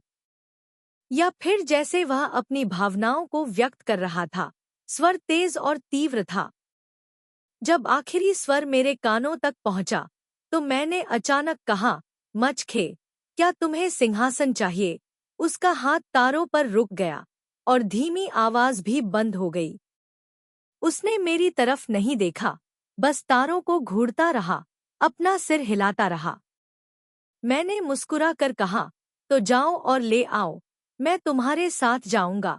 मैंने बेर के फूल को तार पर रख दिया, उसके दाहिने हाथ को दोनों हाथों से कसकर पकड़ लिया और धीरे से कहा, इस बार मैं तुम्हें हरगिज नहीं छोड़ूंगा। उसका पूरा शरीर कांप उठा, फिर धीरे धीरे नरम पड़ गया। सन्नाटा। उस रात के बाद माचखे और भी व्यस्त हो गया। शाही शहर पर हमले के दिन, युद्ध के मैदान में जाने से पहले, सेना के सामने खड़े होकर माचखे अचानक अपने कवच में घूम गया और तैयार हो गया। अपने घोड़े से उतरकर सबके सामने मुझे कसकर गले लगाओ। उस दृढ़ आलिंगन ने मुझे असहज महसूस कराया, लेकिन मैंने उसे दूर नहीं धकेला। यह दिखावा किया कि वह हर बार की तरह मेरे साथ खराब व्यवहार कर रहा था। मैंने उसका कंधा थपथपाया, चिंता मत करो। लेकिन मैं नहीं जा सकता। युद्ध के मैदान में उसे अकेले ही रहना पड़ता है। अगर मेरा अनुमान सही है तो इस जीवन में माचखे को जो चीज चाहता है लेकिन नहीं मिल सकती, वह शायद सिंहासन है। यदि स्वर्ग की इच्छा यह नहीं है कि वह सिंहासन पर कब्जा कर ले, तो कम से कम मैं उसे पराजय से बचने में मदद कर सकता हूँ। उसके बाद एक शांत जगह ढूंढो।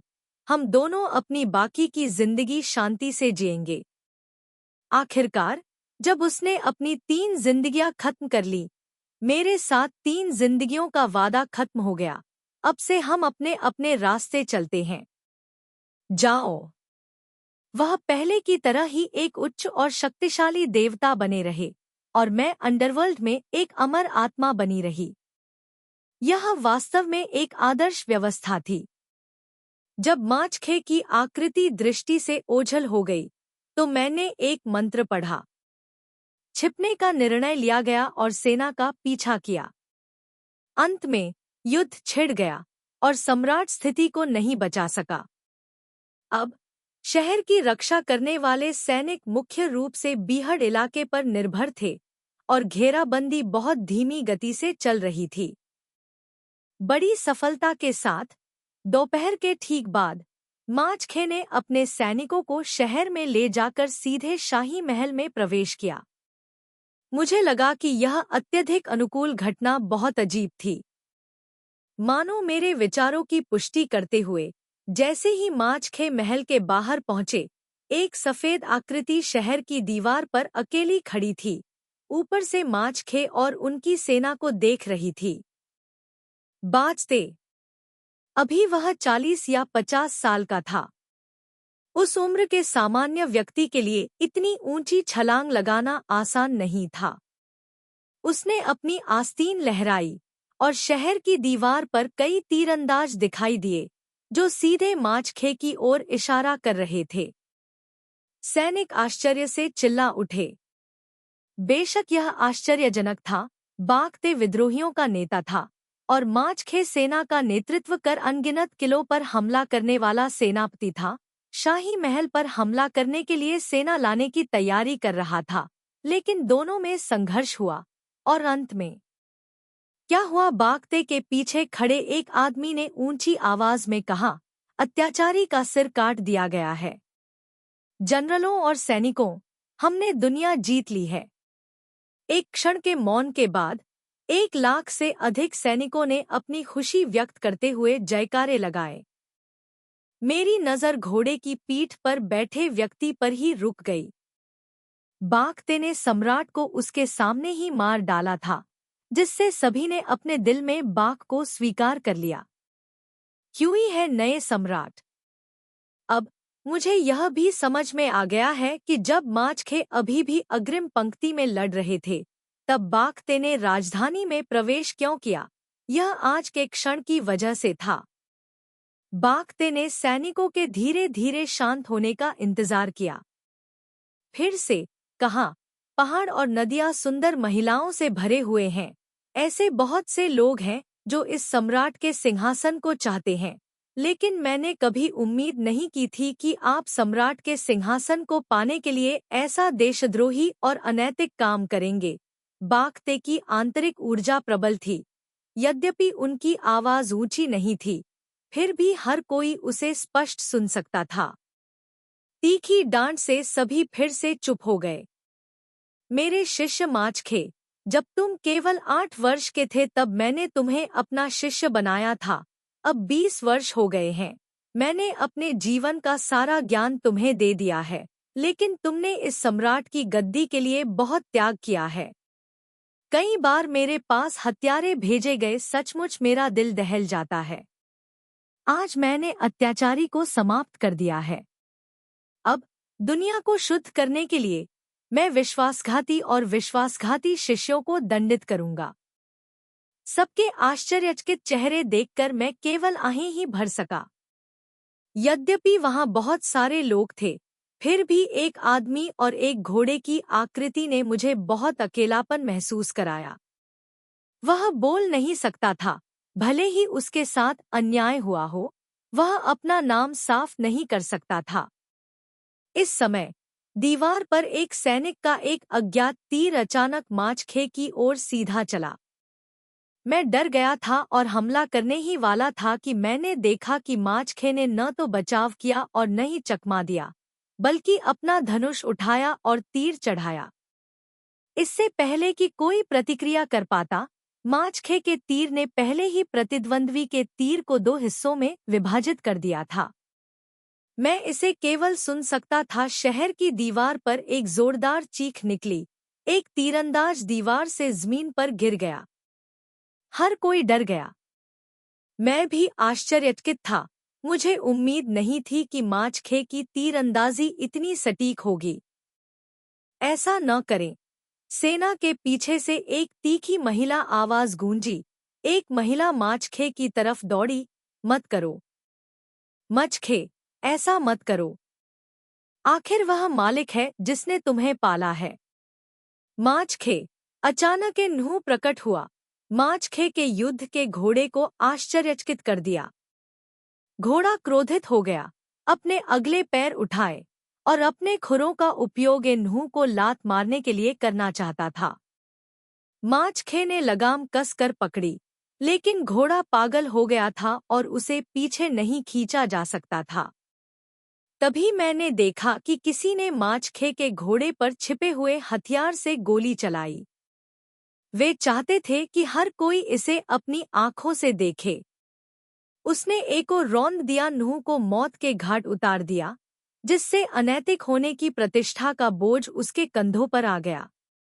मेरा दिल गुस्से से भर गया है। अगर मेरा माचखे सिंहासन नहीं पा सका तो कोई बात नहीं, लेकिन मैं तुम्हें उसे इस तरह से परेशान नहीं करने दूंगा। उसने अपनी आस्तीन लहराई और यिन ऊर्जा उड़कर अन्नू से टकराई, जिससे वह कई मीटर दूर जा गिरी। मैं प्रकट हुआ, घोड़े के सामने रुका, अपनी हथेली में ऊर्जा को संघनित किया और घोड़े से छिपा हुआ हथियार छीन लिया और सीधे अपने मूल स्थान पर वापस उड़ गया। एक जोरदार चीख निकली। एक सैनिक गिर पड़ा, बेहोश हो गया। मैं अचानक प्रकट हुआ, सभी को भयभीत करते हुए। राक्षस, चिल्लाते हुए, लगातार दूर होता चला गया। मुझे और माचखे को घेर लिया।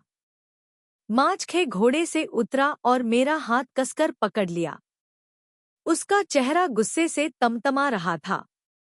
उसने जल्दी से मेरी हथेली पर दो शब्द लिखे, वापस जाओ। मुझे तुम्हारे पास ही रहना चाहिए। अब तुम मुझे कहाँ ले जाना चाहते हो? मैंने फिर पूछा। माचखे स्तब्ध रह गया और कुछ नहीं बोला। उसकी आंखों में बहती चमक मुझे समझ नहीं आई। अचानक सोचा, मैं अपनी बाकी की जिंदगी उसके साथ रहना चाहता था, लेकिन क्या वह भी यही सोचता था? बाद में, अगर उसे गद्दी पर पछतावा हुआ, तो क्या वह मुझे दोषी ठहराएगा? मुझे असहज महसूस हुआ। मैंने पलटकर पूछा, माचखे, अगर मैं आपको सिंहासन जीतने में मदद कर सकता हूँ, लेकिन अब से, क्या मैं कोई ताम सिंह नहीं है? ताम सिंह को सिंहासन के बदले प्रयोग करना, क्या आप इसे बदलेंगे या नहीं? उसने मेरी तरफ देखा, उसका चेहरा और भी उलझन भरा हो गया।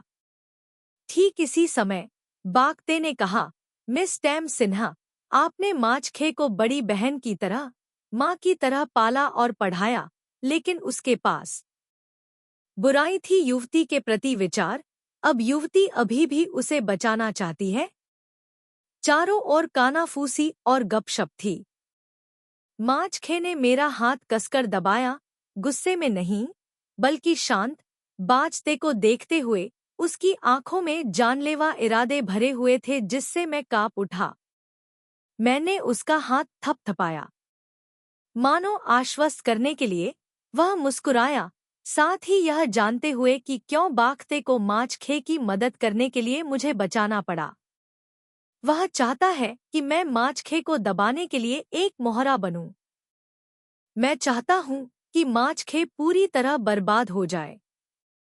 बाकू, हाल ही में मैं अक्सर सोचता हूं, अगर माचखे की दयालुता न होती, तो मैं तुम्हें नहीं बचा पाता, तो आज क्या हम ऐसे होते?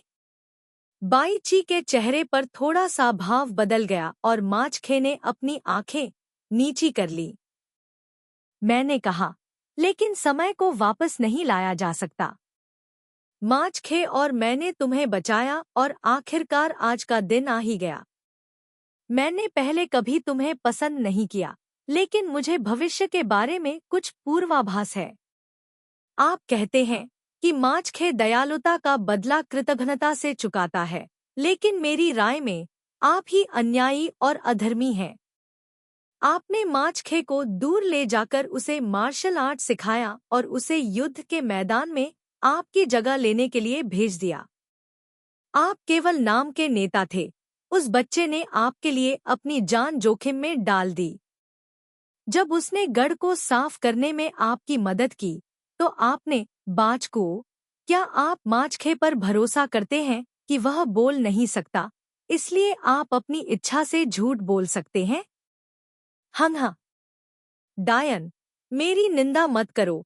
उसकी आस्तीन लहराई, तीर उसकी ओर उड़ गया। माचखे ने हाथ बढ़ाया और मुझे अपने पीछे खींच लिया। मैंने ठंडे स्वर में कहा, मैं किसी पर खून थूकना पसंद करूंगा बजाय इसके कि आप किसी और के चेहरे पर थूकें। मेरे हाथ की हथेली में मौजूद यिन क्यों हवा में उछल गया, जिससे उड़ते हुए सारे तीर उड़ गए। मैं अभी भी गाली देना जारी रखने वाला था, तभी मैंने अचानक पीछे से कुछ उड़ता हुआ देखा। मैंने उसे अनदेखा किया और लापरवाही से उसे थपथपाया। मुझे उम्मीद नहीं थी कि वह चीज फट जाएगी। चक्कर आते देख मुझे लगा कि कुछ गड़बड़ है। मैंने सहज रूप से माचखे का हाथ पकड़ लिया और उसे अपनी बाहों में सुरक्षित रखना चाहा, लेकिन उलझन में मैं माचखे को खींच नहीं सका। थोड़ी देर बाद सब कुछ मेरी आंखों के सामने था। अंधेरा हो गया। मुझे केवल एक भारी शरीर मेरे ऊपर गिरता हुआ महसूस हुआ। अचानक हुए विस्फोट से मेरे कान दुखने लगे। मेरे गालों से एक गर्म तरल बह रहा था। मैंने अपने मुंह के कोने को चाटा, खून की ताज़ा और तीव्र गंध महसूस की। एहसास हुआ कि यह क्या था। मैं कांप उठा और खड़े होने की कोशिश की। माचखे, किसी ने मुझे जवाब नहीं दिया। इस जीवन में अब तक उसने मुझे कभी जवाब नहीं दिया। आवाज आने तक इंतजार करते हुए शोर धीरे धीरे गायब हो गया। मेरे ऊपर दबा हुआ शरीर अभी भी नहीं हिला। मैं कांप उठी और उस शरीर से दूर जाने के लिए हाथ बढ़ाया। जब मैंने अपनी आंखों के सामने सब कुछ स्पष्ट रूप से देखा, उसका दिमाग खाली हो गया। माचखे, उसके शरीर की रक्षा करने वाला कवच टूट गया था। उसकी पीठ पर अनगिनत सुइयां लगी थी। मुझे नहीं पता था कि उसे कहां से गले लगाऊं। उसके गाल जमीन पर थे, कीचड़ से सने हुए, आंखें बंद है और खुला नहीं है। अब मेरी ओर कोमलता से नहीं देख रहा है। उसका हाथ अभी भी मेरी आस्तीन पकड़े हुए था, बिल्कुल पहले की तरह। वह मेरे पीछे पीछे चल रहा था। उसे डर था कि अगर मैं थोड़ा तेज चलूंगा तो वह मुझे पीछे छोड़ देगा। मेरी नज़र आस्तीन पर रुक गई। मैं अचंभित होकर लिखे 2 शब्दों को देख रहा था। खून से कोई बदलाव नहीं। मैं मूर्खतापूर्ण ढंग से मुस्कुराया। अचानक महसूस किया कि पिछले वाक्य कितने बेवकूफ थे। माचखे मर चुका था। मुझे यह भी पता था कि उसने अपना जीवन समाप्त कर लिया था। वह उस स्थान पर चला गया जहां मैं बहुत परिचित हूँ। लेकिन मैं अभी भी नहीं कर सकता। उस दर्द को नियंत्रित करो जो मेरे दिल में उमड़ रहा है, बाहर निकलकर मुझे घेर रहा है। उसका भाग्य खत्म हो गया है। वह और मैं अब साथ नहीं रह सकेंगे। हम एक दूसरे के करीब नहीं रह सकते। बाकी की जिंदगी तो दूर की बात है। मैंने अपना सिर नीचे किया, अपना चेहरा उसके बर्फीले ठंडे गाल पर दबाया। खून की मोटी गंध के बीच मुझे अचानक एक खुशबू महसूस हुई, बेर के फूलों की खुशबू। उसकी कमीज से एक लाल बेर का फूल गिरा। मैं मंद मंद मुस्कुराया, लेकिन मेरा दिल अभी भी अकेलापन नहीं छिपा सका। माचखे, क्या तुम जानते हो कि मुझे बेर के फूल क्यों पसंद है? मैंने धीरे से कहा, क्योंकि हमारी पहली किस्मत शुरू हुई थी बेर के फूल से। मुझे यह पसंद है, सिर्फ इसलिए कि मैं तुमसे मिला हूँ। अब जाकर मुझे समझ में आया कि माछखे हर बार जब वह पाताल लोक में पुनर्जन्म लेता था तो इतना क्रोधित क्यों होता था। वह इसलिए नाराज है क्योंकि मैं खुद से प्यार करना नहीं जानती। उसे बहुत दुखी करो। देशद्रोही जनरल मर चुका है, जल्दी से राक्षसी को पकड़ो। मुझे आश्चर्य है कि किसने इस प्रकार दहाड़ लगाई। अचानक मेरे दिल में एक हिंसक हत्या का इरादा जाग उठा। माछखे मर चुका है, वह और मैं फिर कभी एक साथ दिखाई नहीं देंगे। माछखे के बिना इस दुनिया में मुझे क्या याद आएगा? नरक के राजा ने कहा कि मुझे लोगों को मारने की अनुमति नहीं है, लेकिन ये लोग बहुत अपमानजनक हैं, इसलिए अगर मैं उन सभी को मार दूं तो क्या होगा? मैं वोंग जुएन में पैदा हुआ था, अमर पैदा हुआ था, मुझे क्या डरना है? ये नश्वर इतने अज्ञानी हैं कि उन्हें कुछ भी पता नहीं है। इन सभी को मार कर ही दुनिया में शांति लौट सकती है। मैंने अपना सिर उठाया और देखा कि बाईची दूर शहर की दीवार पर खड़ा था, जोर से हंस रहा था, अपनी यिन ऊर्जा को केंद्रित कर रहा था। साल की आवाज इतनी उदास है, मानो भूत रो रहा हो और हंस रहा हो। आम लोग इसे कैसे बर्दाश्त कर सकते हैं? एक पल में मेरे कानों में दयनीय चीखें गूंजने लगी। मैंने सुना, बहुत ताजगी महसूस हुई और भी अधिक खुशी से हंसा। 1 लाख से अधिक सैनिक इस ध्वनि से तब तक सदमे में रहे जब तक कि उनके 7 छिद्रों से रक्त बहने नहीं लगा। मुझे परवाह नहीं है, मैं मन ही मन नरसंहार के बारे में सोच रहा हूँ। चाहता हूँ कि इस महल में खून नदी की तरह अंदर बाहर बहता रहे, महल की उमड़ती हुई सच्ची ऊर्जा को गंदा कर दे। ताम सिन्हा, कराहों के बीच एक शांत आवाज प्रसारित हुई। कान। मैंने हंसना बंद कर दिया, अपनी आंखें घुमाई और पीछे देखा। यह ट्रुओंगेन था। उसने लियू बा के कपड़े पहने हुए थे, बेहद चमकदार, जिससे मुझे लगा कि मैंने ट्रोंग हुआ को देखा है। मेरी आंखों के गड्ढे गर्म हो गए थे, मेरी आंखों से गर्म तरल पदार्थ की एक धारा बह रही थी। मैंने उसे आसानी से पोंछ दिया और मेरा हाथ भी खून से लथपथ था। तम सिंह, पत्थर का खून और आंसू। त्रुओंगन के चेहरे पर कोई अनिच्छा नहीं दिखी जब उन्होंने कहा, ताम सिन्हा, जुनूनी मत बनो, राक्षसी विचारों को जन्म मत दो। मैंने ठंडी सांस ली। त्रुओंगन ने आह भरी, ताम सिंह, तुम भी अच्छी तरह जानती हो, नरसंहार करने, स्वर्ग और पृथ्वी में अराजकता फैलाने पर अपनी आत्मा को बिखरने की सजा भुगतनी पड़ेगी। यह सिर्फ एक क्लेश है। तुम मत करो। माछखे को उसके कष्टों से उबरने में मदद करने के लिए अपने 1000 वर्षों के पुण्य को नष्ट कर दो। तो क्या? मैंने हंसते हुए कहा, मैं मूलतः एक चट्टान हूँ। भले ही मेरी आत्मा बिखर गई हो, मैं अभी भी एक चट्टान हूँ। इसलिए मुझे सांसारिक मामलों की परवाह क्यों करनी चाहिए? इसमें क्या गलत है? इन लोगों ने माछखे को मार डाला, लेकिन माछखे को अकेला छोड़ दिया। यह पुनर्जन्म है या नहीं? सच्चाई यह है कि उन्होंने माछखे को मार डाला। मैं चाहता हूँ कि वे अपनी जान देकर इसकी कीमत चुकाएं। इसमें कुछ भी गलत नहीं है। 3 जीवन। त्रुओंगन का चेहरा दया से भरा था। तुमने माछखे को खो दिया, यह दिल तोड़ने वाला है, लेकिन ये 1 लाख से अधिक लोग सभी जीवित प्राणी हैं। वे तुम्हारे जैसे ही हैं। उनके पास ऐसे लोग हैं जो उन्हें प्यार करते हैं। यदि आप उन्हें मार देते हैं, तो वे लोग तुम्हारे साथ रहेंगे। जो लोग आपसे प्यार करते हैं, वे कैसे जानते हैं? मैं स्तब्ध था, अपना सिर घुमाकर उन लोगों को देख रहा था। कुछ लोग दर्द से तड़प रहे थे, कुछ मर चुके थे। माछखे की तरह वह भी चुपचाप जमीन पर लेटा हुआ था, बिल्कुल भी हिल नहीं रहा था। उन्हें माछखे को नहीं मारना चाहिए था, लेकिन मैं भी नहीं कर सकता था। उन्हें मारने का अधिकार नहीं है। मेरे शरीर में संघनित यिन ऊर्जा बिखर गई। चारों ओर से कराहना कम हो गया, केवल बहुत छोटी कराहें रह गईं। अचानक मुझे लगा, माचखे ने मुझसे जो 3 जीवन का वादा किया था, वह सिर्फ एक सपना था। एक सुंदर सपना, जल्दी या बाद में तुम्हें जागना ही होगा। लेकिन अब माचखे चला गया है, यह मुझे थोड़ा जल्दी जगा देता है। जागने के लिए एक लंबा सपना। ट्रोंगेन, तुम स्वर्ग का रहस्य देख सकते हो। खेती करने की कोशिश करो, एक दिन तुम सफल हो जाओगे। मैं माचखे के पास लौट आया। मैंने उसका हाथ पकड़ा, उसके ठंडे गालों को छुआ।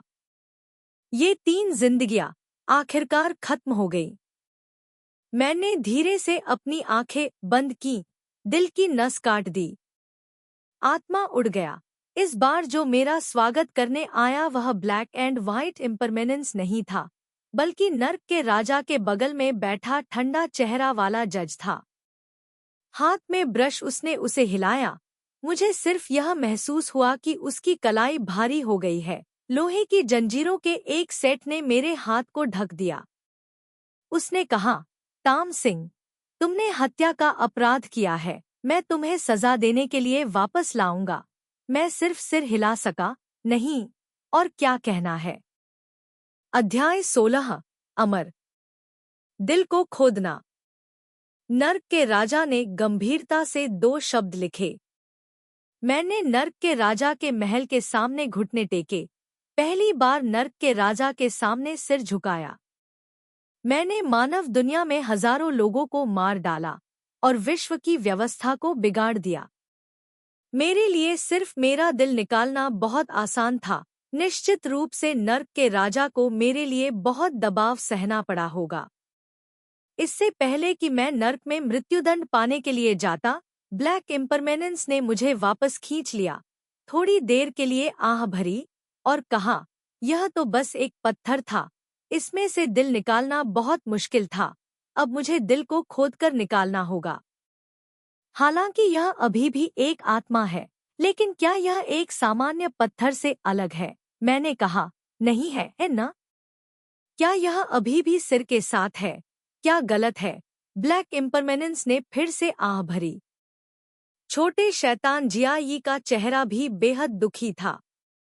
केवल बाक वो थुओंग हमेशा की तरह अब भी ठंडा था और पूछ रहा था, क्या तुम्हें इसका अफसोस है? मैं जानता था कि वह क्या पूछ रहा था। मैं पाताल लोक में लौट आया। निश्चित रूप से माचखे को पहले से ही इस बारे में पता था। अब उसने अपना क्लेश समाप्त कर लिया है। एक दिव्य भगवान के रूप में मेरे लिए प्रार्थना करें, शायद मैं इस बार सजा से बच सकूं। इसके अलावा इस बार मुझे जो सजा दी गई, सबकी नजरों में ऐसा लगा कि यह मुख्यतः माचखे की वजह से था। लेकिन उसने कुछ नहीं किया। यहाँ तक कि अंडरवर्ल्ड ने भी मेरी तरफ एक बार भी नहीं देखा। मैंने एक पल सोचा, फिर अपना सिर हिलाया और कहा, नहीं। क्यों? मैंने अपना सिर घुमाकर येलो स्प्रिंग्स रोड के अंत की ओर देखा, जहां भूत थे। एक के बाद एक नीचे आ रहे थे, लेकिन मेरी आंखों में तो सड़क के किनारे उग रहे दूसरे किनारे के खूबसूरत लेकिन एकाकी फूल ही थे, ठीक वैसे ही जैसे पहली बार जब मैं माचखे से मिला था, जो मानव जगत की धूप से चमक रहा था। कैसा संयोग है, मेरी मुलाकात हुई। मैं भी इससे बच नहीं सकता। मैंने आह भरी और खुद से कहा, शायद मुझे इस दिल को खोने का अफसोस होगा। बाई वू चांग ने कुछ और नहीं कहा, फिर भी मुझे फांसी की जगह पर ले गया और फिर मुड़कर चला गया। मेरे दिल को खोदने की प्रक्रिया शुरू हुई। बहुत ही शानदार, सुविधाजनक। शैतान ने मुझे बहुत जल्दी मार डाला। मुझे बस ऐसा महसूस हुआ कि चाकू की नोक मेरी छाती को छू रही है। जो दिल हमेशा मेरी गर्म छाती में धड़कता था, उसे बाहर निकाल लिया गया। जब घाव पर टांके लगाए गए, तभी मुझे दर्द महसूस हुआ। पता चला कि बिना दिल वाले पत्थर को अभी भी दर्द हो रहा था। अंडरवर्ल्ड का नियम था कि अगर किसी आत्मा या राक्षस को मार दिया जाता है तो किसी को भी मदद करने की अनुमति नहीं होती। तो उस दिन मैं अकेले ही रेंगकर टैम सिन्हा चट्टान के अंदर चला गया। खून मेरी छाती से बहता हुआ मेरे कपड़ों में भीग गया और जमीन पर टपकने लगा। बाद में जब मैं चट्टान पर आराम कर रहा था तो छोटे शैतान ग्याप ने मुझे चुपके से बताया कि मैंने जो खून का धब्बा जमीन पर गिराया था वह एक फूल में खिल गया है। फूल से मीठी सुगंध आती है। मानव जगत में इसे बेर का फूल कहा जाता है। बहुत सुंदर। पहले तो मुझे यकीन ही नहीं हुआ। अंडरवर्ल्ड नकारात्मक ऊर्जा से भरी जगह है। नरक वोंग जुइन मृतकों की भूमि है। केवल मृत चीजें ही प्रवेश करती हैं, जीवित चीजें कभी नहीं। कुछ निष्क्रिय अमर प्राणियों को छोड़कर जो कभी कभार यहाँ खेलने के लिए आते हैं, पाताल लोक में फूल कैसे उग सकते हैं? बाद में मैंने चट्टान में बेर के फूलों की खुशबू भी सूंघी। छोटे शैतान यी ने मुझसे कहा, ताम सिन्हा, तुम्हारे असली शरीर में एक सुंदर लाल फूल उगाया है जो सुगंधित और सुंदर दोनों है। अब मैं हम जैसे अंडरवर्ल्ड के लोगों की तरह नहीं रहा। मुझे नहीं पता कि क्या हुआ और मैं सोचने में बहुत आलसी हूँ। मेरा दिल खोदकर निकाले जाने के बाद मुझे बहुत अधिक आराम महसूस हुआ। जिज्ञासा और अनिच्छा की भावना धीरे धीरे गायब हो गई। लेकिन कभी कभी माछखे की आकृति अभी भी मेरी यादों में कुछ पल के लिए उभर आती है।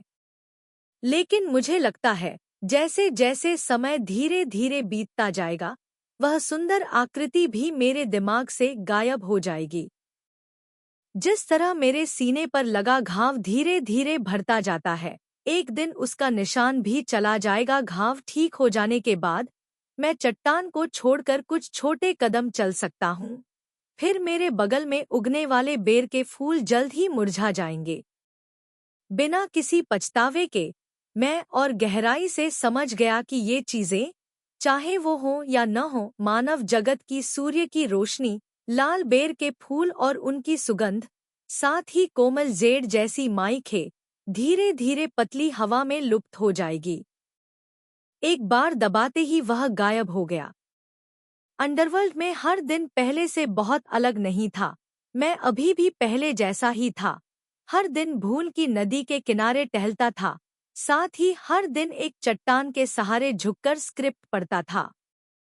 कहानियां अक्सर मेरे दिल की गहराइयों में लालसा की भावना पैदा करती थी, लेकिन अब मेरे दिमाग में एक मात्र स्मृति बन गई है। वे अच्छे विवरण फिर से मेरे दिल को नहीं झकझोर पाए। एक दिन मैं भूल की नदी के किनारे घूम रहा था और वापस लौट आया। मैंने अपना सिर उठाया और इधर उधर देखा। मैंने अपने असली शरीर के बगल में खड़ी एक आकृति की झलक देखी। एक हाथ उसने चट्टान के ऊपर रखा, उसकी गहरी आंखें बंद थीं। उसे नहीं पता था कि वह क्या सोच रहा था। वह जगह बिल्कुल एक खूबसूरत पेंटिंग की तरह थी। मचखे, मैंने अपने होंठ हिलाए, धीरे से दो शब्द बोले जो मैंने बहुत दिनों से नहीं बोले थे। उस व्यक्ति ने मेरी आवाज सुनी और धीरे से अपना सिर उठाया। बहुत समय हो गया है समय। उस चेहरे को न देखकर मैंने हाथ आगे बढ़ाया और अपनी छाती थपथपाई। इस जगह पर अब कोई एहसास नहीं था। लेकिन क्यों, मैं अभी भी खुद को नियंत्रित नहीं कर सका। मेरी आंखें गीली थी। तभी मुझे समझ में आया, यह निकला ऐसा नहीं है कि मुझे याद नहीं है, बल्कि ऐसा है कि मैं खुद को मजबूर करता हूँ कि मुझे याद न रहे। उन यादों को याद करने से डरता हूँ जो कभी वापस नहीं आ सकती। मेरी धुंधली दृष्टि में वह गर्मजोशी से मुस्कुराया। क्या तुमने नहीं कहा था कि तुम मुझे बहकाना चाहते थे? ऐसा अनाड़ी प्रदर्शन मेरी नजर में नहीं है। मैं बिना हिले डुले स्थिर खड़ा रहा। उसने मुस्कुराते हुए अपना हाथ मेरी ओर बढ़ाया।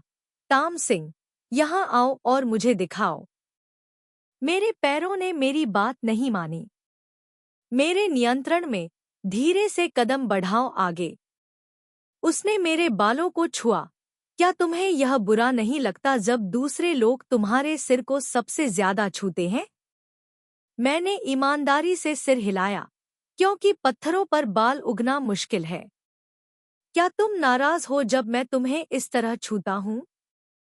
मैंने अपना सिर हिलाया, क्योंकि यह माचखे है। उसने अपनी आंखें सिकोड़ ली और खुशी से मुस्कुराया। मैंने कहा, क्योंकि अब आप युद्ध के देवता हैं, मैं आपको नहीं हरा सकता। उसका हाथ एक क्षण के लिए रुक गया, फिर उसने बलपूर्वक मेरे बालों को कसकर पकड़ लिया।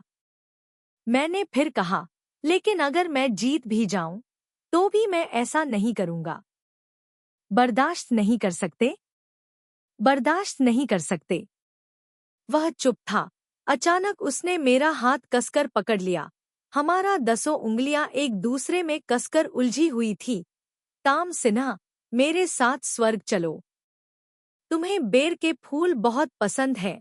क्या तुम बेर परी हो सकती हो? मैंने अपना सिर उठाकर उसकी ओर देखा, उसकी गंभीर अभिव्यक्ति देखकर, यह जानते हुए कि वह मजाक नहीं कर रहा था। मैं डर गई और एक कदम पीछे हट गई, दूर जाना चाहती थी। उसके हाथ से उसने मुझे और भी कसकर पकड़ लिया। मैं थोड़ा उलझन में था और मैंने कहा, मैं अंडरवर्ल्ड में बस एक आत्मा प्राणी हूँ। यिन ऊर्जा से भरा एक 3 लाइफ स्टोन, मूल रूप से स्वर्गीय क्षेत्र में चढ़ने में असमर्थ, और अब मैंने अपना दिल खो दिया है। माचखे ने आह भरी। ताम सिंह, तुमने मुझे लुभाने के लिए 3 जन्मों का उपयोग किया। अब जब तुमने मुझे लुभाया है, तो तुम पीछे मुड़कर भागना चाहती हो? यह सही नहीं है। मैं जाने नहीं दे सकता। क्या? तुमने कहा? ताम सिंह, तुमने मुझे बहकाया है। मैं दंग रह गया। माचखे ने अपनी छाती से एक गोल वस्तु निकाली जो जुगनू की तरह चमक रही थी। जुगनू, मैं इसे बाद में तुम्हें दे दूंगा। उसने एक मंत्र पढ़ा। मैंने सिर्फ उस चीज को उसकी हथेली में चमकते देखा। एक पल में वह गायब हो गई। उसके ठीक बाद मेरी छाती एक गर्म एहसास से भर गई। मेरी लंबी ठंडी छाती अब एक समय की तरह गर्म हो गई थी। मेरा दिल माचखे ने खोदकर निकाला गया दिल मुझे लौटा दिया। मेरे दिल में भावनाएं उमड़ पड़ी। गर्म खून पर दबाव पड़ा, जिससे मेरा पूरा शरीर दर्द करने लगा। माचखे, मैं मेरी आंखों में आंसू भर आए और गिर गया। मैं वोंगजुएन में पैदा हुआ था, कभी सही मायने में नहीं जिया। इतने लंबे समय तक मौत की भूमि में इंतजार कर रहा हूँ। मुझे डर है कि मैं अब और नहीं जी पाऊंगा। उसकी उंगलियों ने धीरे से मेरे गालों को सहलाया और धीरे से कहा, इस जगह ने जन्म दिया ताम सिन्हा, और मेरी ताम सिन्हा सबसे साहसी आत्मा प्राणी है जिसे मैंने कभी देखा है। वह कैसे नहीं रह सकती थी? उन्होंने कहा, ताम सिन्हा, वोंग, अमर क्रॉसिंग। उसने मेरे बालों को सहलाया और कहा, क्या तुम जा सकती हो मेरे साथ स्वर जाओ और युद्ध देवता की पत्नी बनो? तुम मुझसे बहक गई हो। सच में, उसने आह भरी। मैं बहुत पहले ही बहक गई थी। मैंने अपना सिर नीचे किया, उसके गले लग गई, धीरे से उसकी कमर को गले लगाने के लिए आगे बढ़ी और चुपचाप अपना गाल उसके सीने से सटा दिया। क्या तुम मुझसे शादी करोगी? नहीं? विवाह करो। अंत।